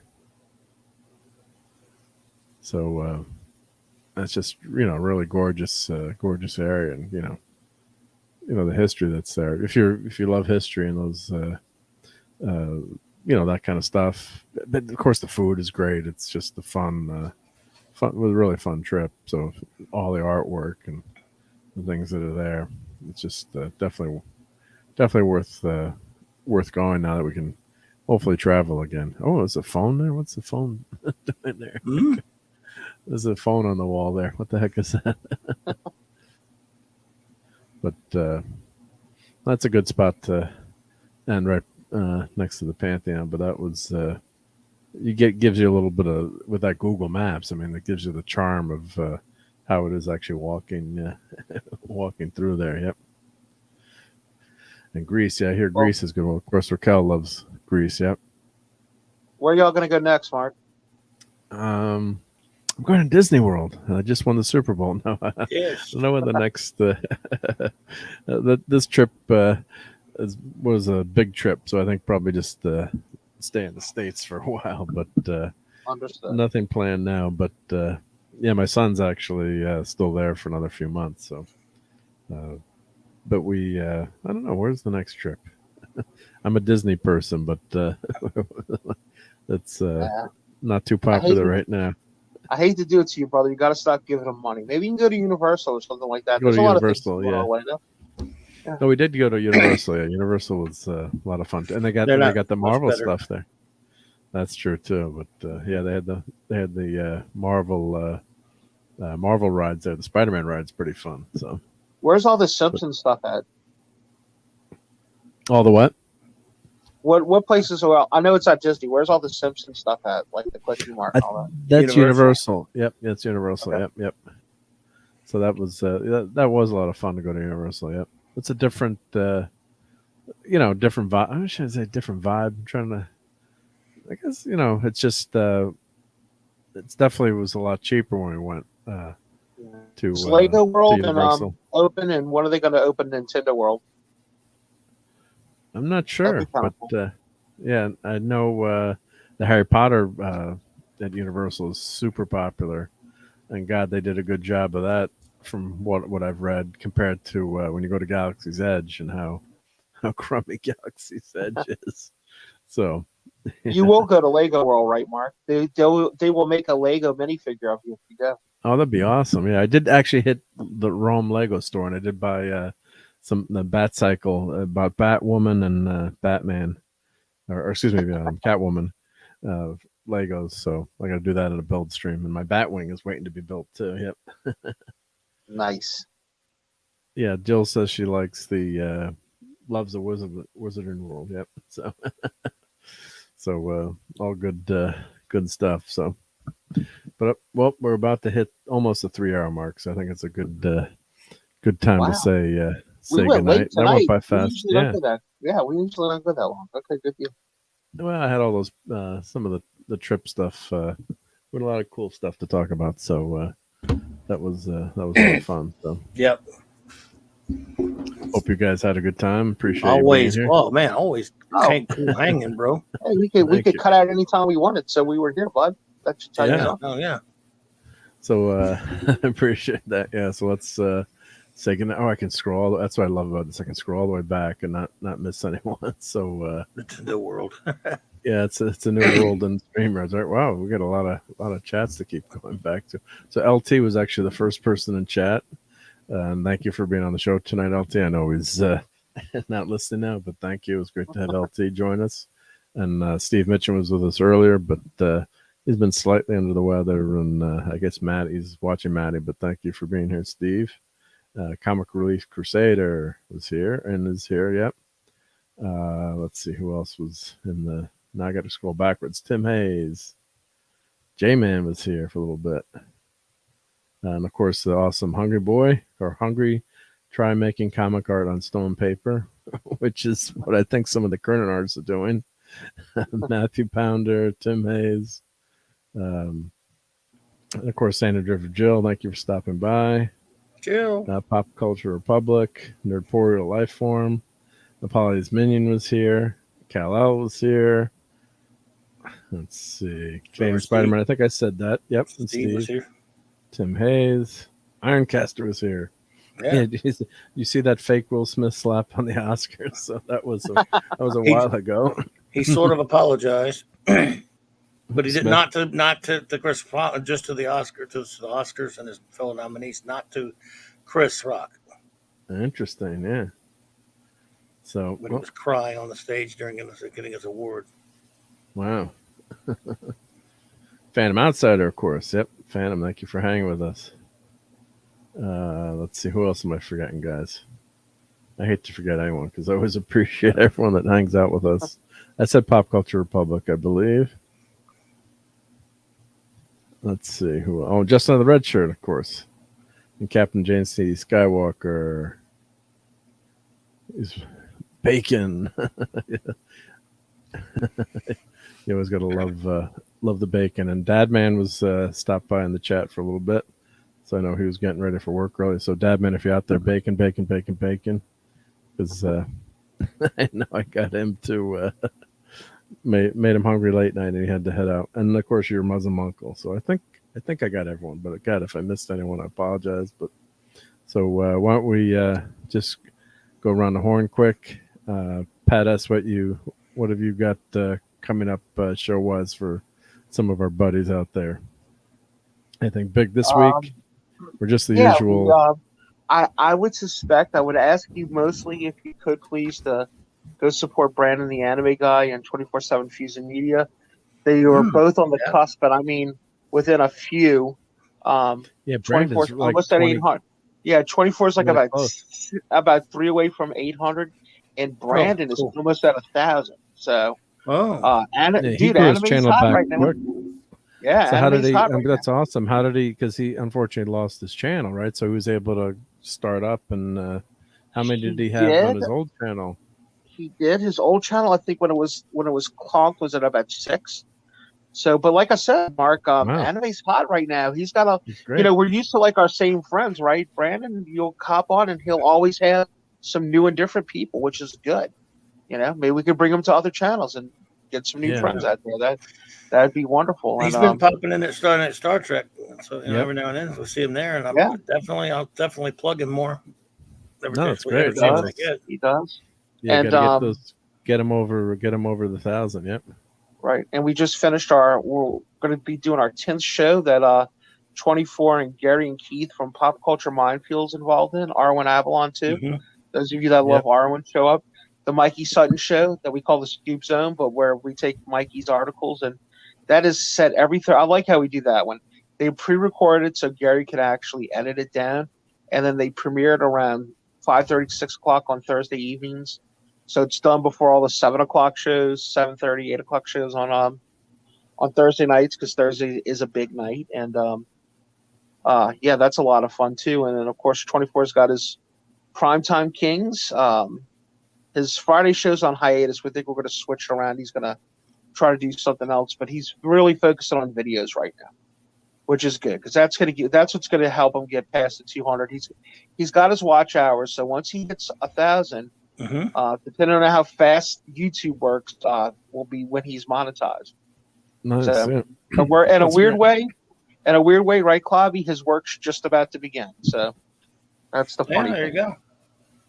But I'm glad that Brandon was able to recover after getting his channel nuked. So that's actually he's doing better, right? I guess after his channel got nuked. In a weird way.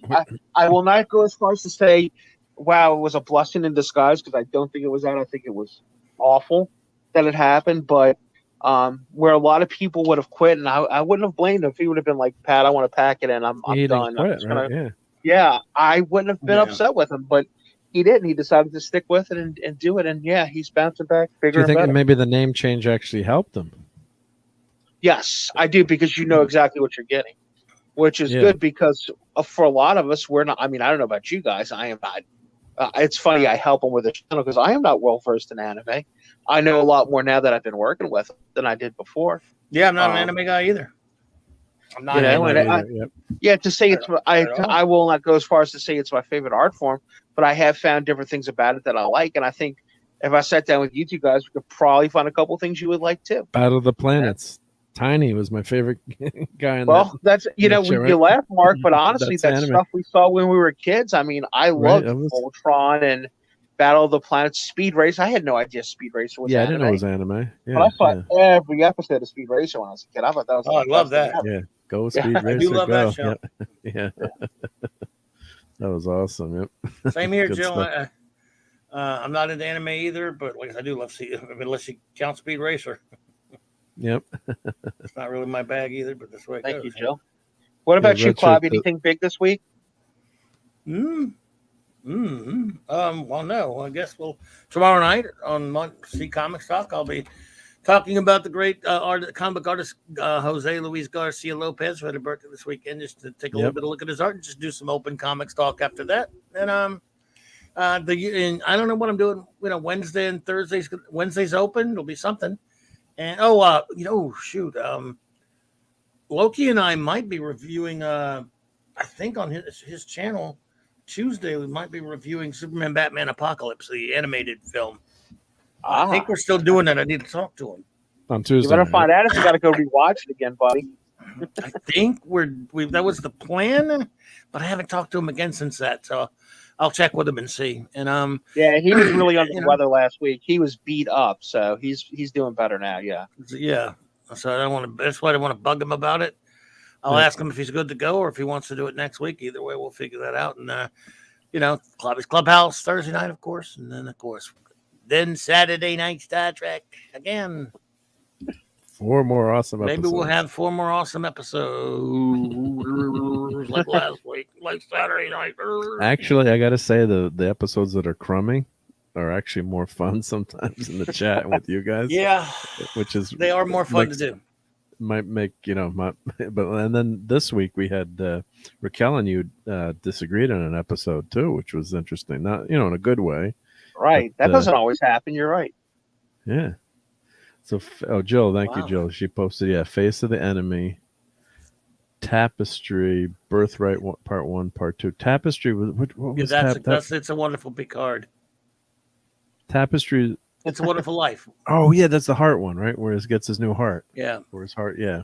What about that? Was I did Face like. The Enemy's pretty stupid, if I remember right. Spoiler alert. And Birthright. Why am I drawing a blank on Birthright? What was Birthright about? Come on, Jill. What was Birthright about? Now I can't believe it. I totally forgot Birthright. Tapestries is fun. That's good. Yeah, it was where he gets. That was a Q, right? With Q and Q, he changes. Yeah. But why is Birthright not ringing the bell? It does not ring a bell. Klingons. It's a two-parter. Oh, that's a Worf one, right? Okay. Another Klingon-y, but which one with the Klingons?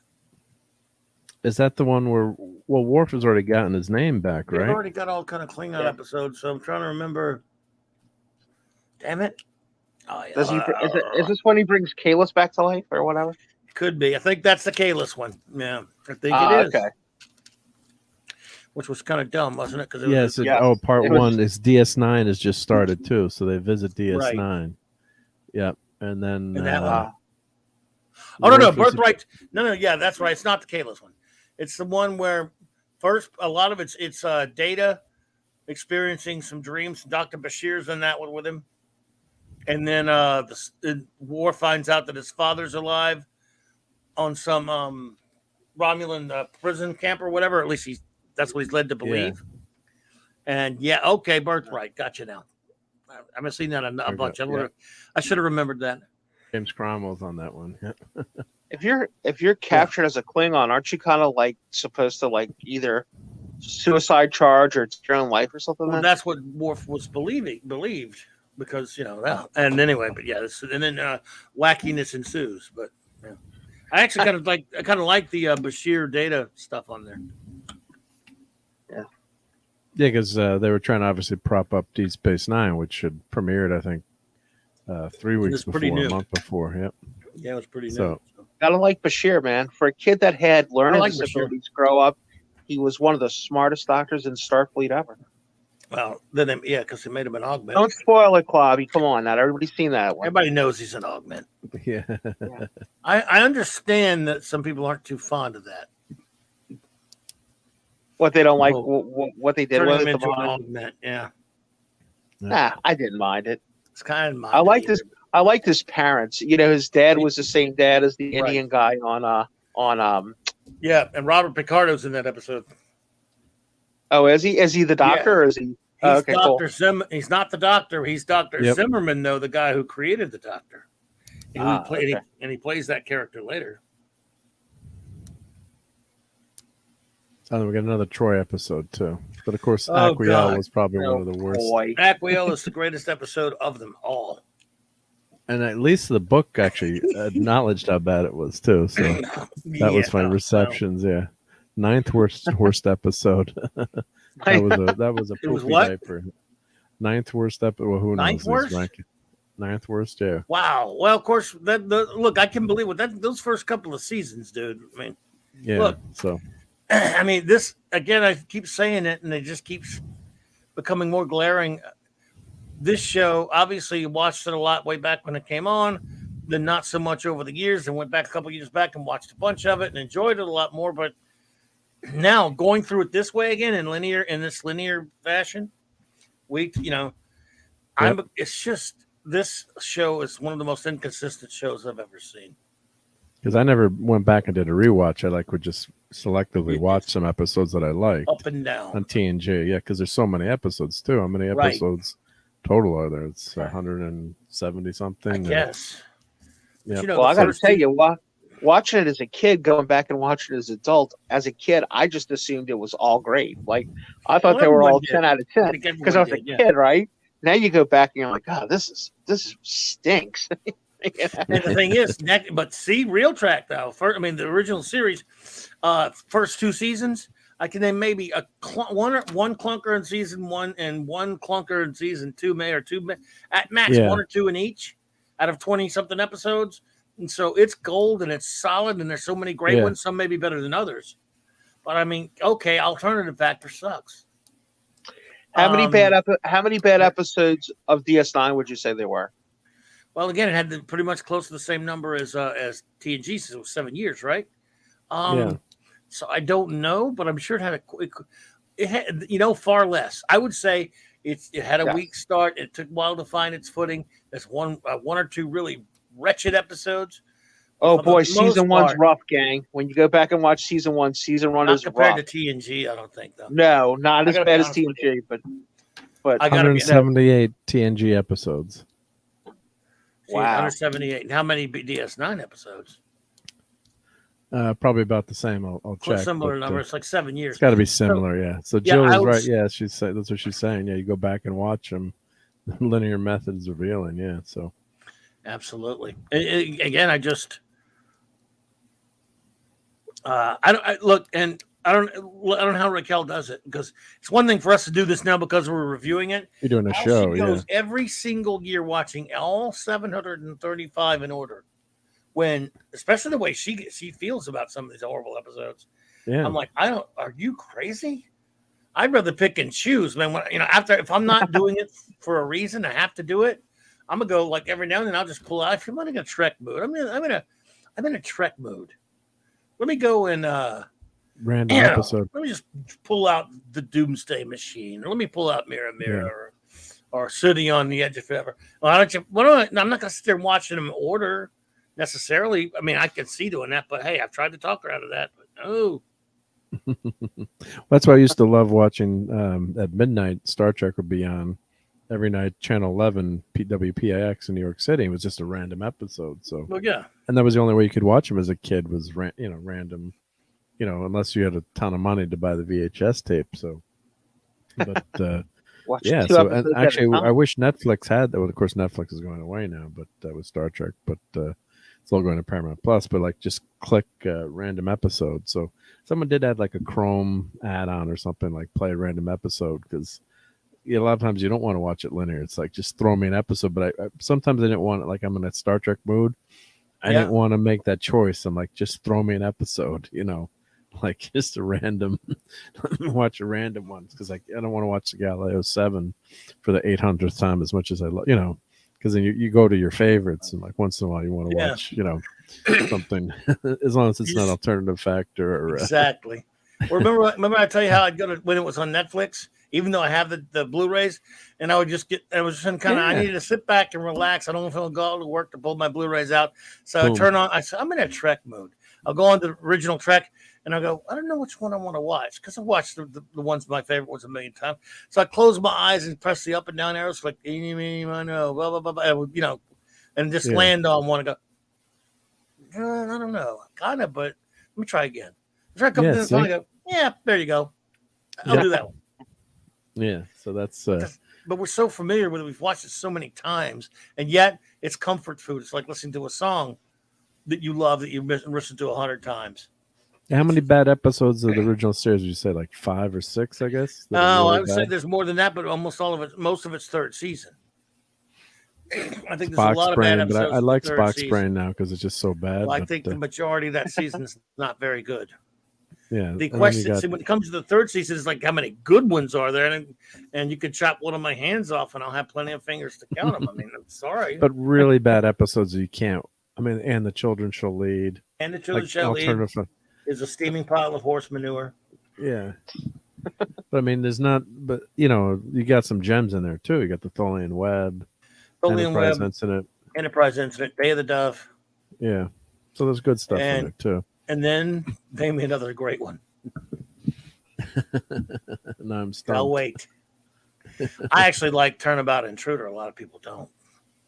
Yeah, Turnabout Intruder is good. Yeah, as the last episode, got to imagine that is, that's back when you just canceled series, right? So that's. I tell you, Mark, I would love to talk to the guy who was in charge of either programming or the actual technician that played the shows on UHF down here in New Orleans when I was a kid, because I am telling you, I know it's not my memory deceiving me, because I know your memories, they're fluid things, right? But I'm telling you, that cat used to play episodes of Star Trek. He would play certain episodes over and over again. There's no doubt in my mind he would pick and choose. And sometimes I think he was trolling because when I tell you as a kid, I saw and remembered Spock's brain being played over and over and over again. But there again, Tholian Web over and over again. What's going on with the half white guy, half black guy? That was played over and over and over again. Which, by the way, everybody like what a triumphant episode. I think that episode's garbage. What's that episode called? Which one?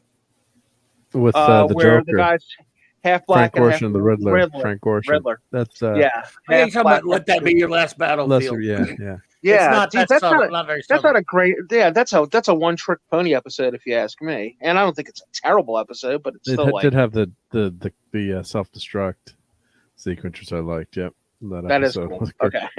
and Jill, I love her. She's a random number generator. She's a mathematician. And then and just the red shirt. What's wrong with eating, meeny, miny, mo? Yep. So let's we got to get out of here, but let's just throw up the last. Here's third season of Star Trek. So let me just throw this. This website's really good. So let's see. We'll otherwise we'll go too long. But let me zoom in. So Spock's brain started off that third season. Enterprise Incident. That's good. Paradise Syndrome. I think that was pretty good. And the Children Lead Stinker. In truth, there's no beauty. That was garbage. Spectre of the Gun. That was a fun episode. Day of the Dove. Spectre of the Gun? Really? Wait a minute, man. Yeah, it was a kid. It was a kid. It was fun. All right. Mark's favorite episode, Tholian Web's there. Plato's Step Showing is interesting. Tholian Web's great. But the world is hollow enough to touch the sky sucks. Wink of an Eye. That was interesting. Yep.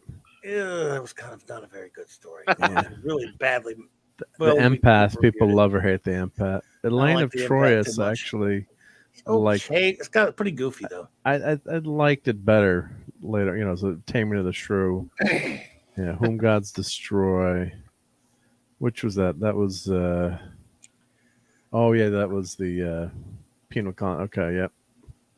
DS9 was awesome, says the Common Nerd. Hello there, the Common Nerd. Hey, Common Nerd. Yep, yeah, I agree with that. Awesome. Yep. Let's see. The Mark of Gideon is a piece of garbaggio. The Lights of Zator is bad. Yeah, it was bad. I do like Requiem for Methuselah. Yeah, it's okay. Yep. A Way to Eat It. That's awesome. The Cloudminders had one of the most gorgeous costumes ever in history. Yay, brother. Cloudminder sucks. Savage the costume's awesome. Goofy but fun. That's with Abraham Lincoln. Yeah, I think that was one of the times we didn't agree much on on a TOS episode was with Raquel and I when all our yesterdays I thought was terrible. I'm one of the weirdos that likes a turnabout intruder, so I can't mess with anyone else. So third season's not as. Speaking of Trek, by the way, would you want to see some Trek viewing? That's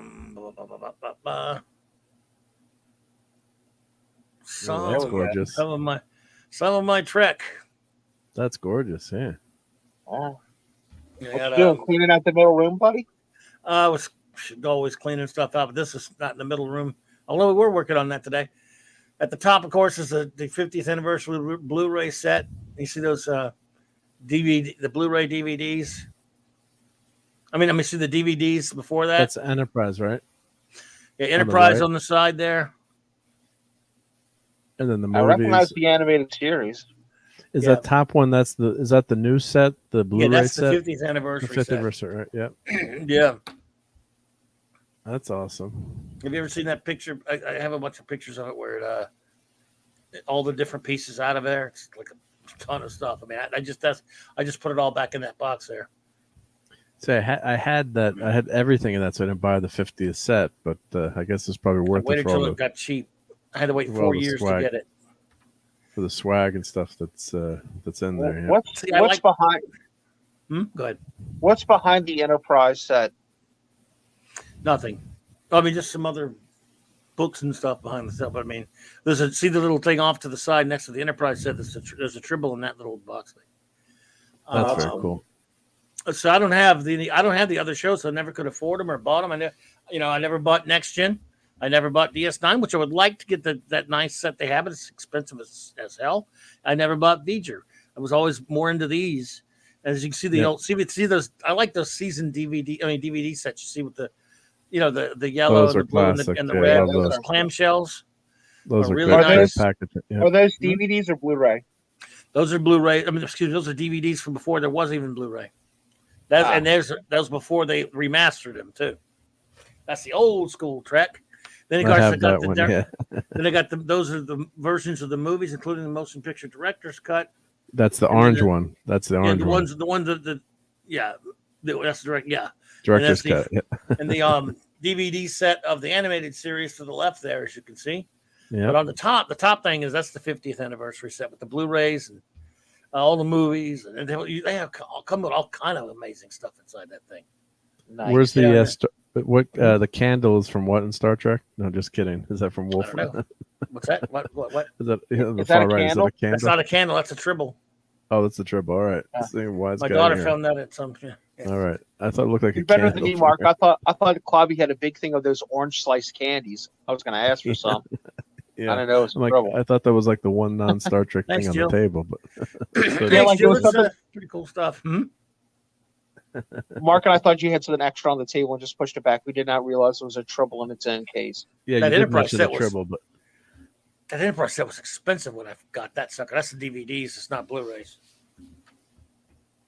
yeah. So because Enterprise was actually filmed in HD, which is cool. So we did get. I think it's only 720p, but it's a widescreen. $200 when that sucker came out. Yeah, ouch. A long time ago. You just saw it. Now you got to just hold out for the 4K, Clobby. Well, there is no screw. I'll never need a 4K. I don't have a 4K. I'll never have a 4K. I'll never be able to afford it. You'll have a 4K the site someday. sucks so much. It wouldn't make a difference if it was a 20,000K. I can see it just the You same. won't have a choice. So your next TV will be 4K, whether you like it or not. My old ass TV. You sound like you have a pretty good relationship with your kids. You need to sit them down and go, whatever home you put me into, make sure that the rec room has a 4K TV. Old And you people guys don't need bring no damn 4K. They can't see. Give me some books on tape Star Trek. Don't let the tribble out. It'll reproduce. Yep. I could be we'll be in the old folks' home together. I want to watch Galileo 7 tonight, and Club will be like, I want to watch the Corbinite maneuver. Who I wants can to take fight? either. Yeah, I know, but you don't. I'm joking. Yeah, joking. Like, over. What are we watching tonight? Yeah. What episode? Yep. I don't think I would even want TNG at this point, that whole set, because it's expensive, and it's about to be off of Netflix. I'll have to watch it some other way, as you know, but Yep. I don't really think I'd even care to own it now. I think we get done, I'll probably will never go watch it that much again. But DS9, that would be good to have the Blu-ray of that. They got to remaster. I don't have a remaster or anything like that, but there still is a Blu-ray, I believe. I think We shall see. They are such a DS9, stepchild. no, because they haven't remastered that yet. But why don't we do as our last thing for tonight? And that was a nice comment, Jill, there. This was the mashup I put together. Of course, I do these at the last minute, so I didn't. It's kind of long to play on your show, but it's should be okay. So this is a mashup of Chain of Command with Star Wars. So when I put this together. Let's play this. Please, will you tell Damon Solok that we are interested in transportation to Saltris? Well, that's the real trick, isn't it? That's Cardassian planet. Now, we understand that Damon Solok runs Gotta do your Patty Stew voice. cargo. Let's just say we'd like to avoid any imperial entanglements. Solok is no smuggler. We can pay you 2,000 now. But if Solok were to go to Saltris 3 for legitimate reasons, we would be interested in quietly booking passage for the journey. 15 when we reach Alderaan. I would be very. that was goofy to think. Yeah, this was ridiculous. Grateful. Oh God, I hated that scene. It was cringy. Okay, you guys got yourselves a ship. I hope you like that. So Nice, well done. trying to learn. I got to teach. Get my editing skills. They're not like some people, but thank you, Hungry Boy. Yeah, I'm learning how to cut and paste a little bit. So Very thank well you. done. So having fun with it. Whenever I was watching that scene, that was the that was the one thing that came to my mind. Like I'm just thinking of the the scene where they're trying to book passage to Alderaan. So so I'm learning Premiere a little bit. So that was fun to do. But yeah, so I'll be on Thursday night in the clubhouse, and then Tuesday night, don't forget Toxic Tuesday. I got to watch Caddyshack. So Caddyshack's going to be a lot of fun this week.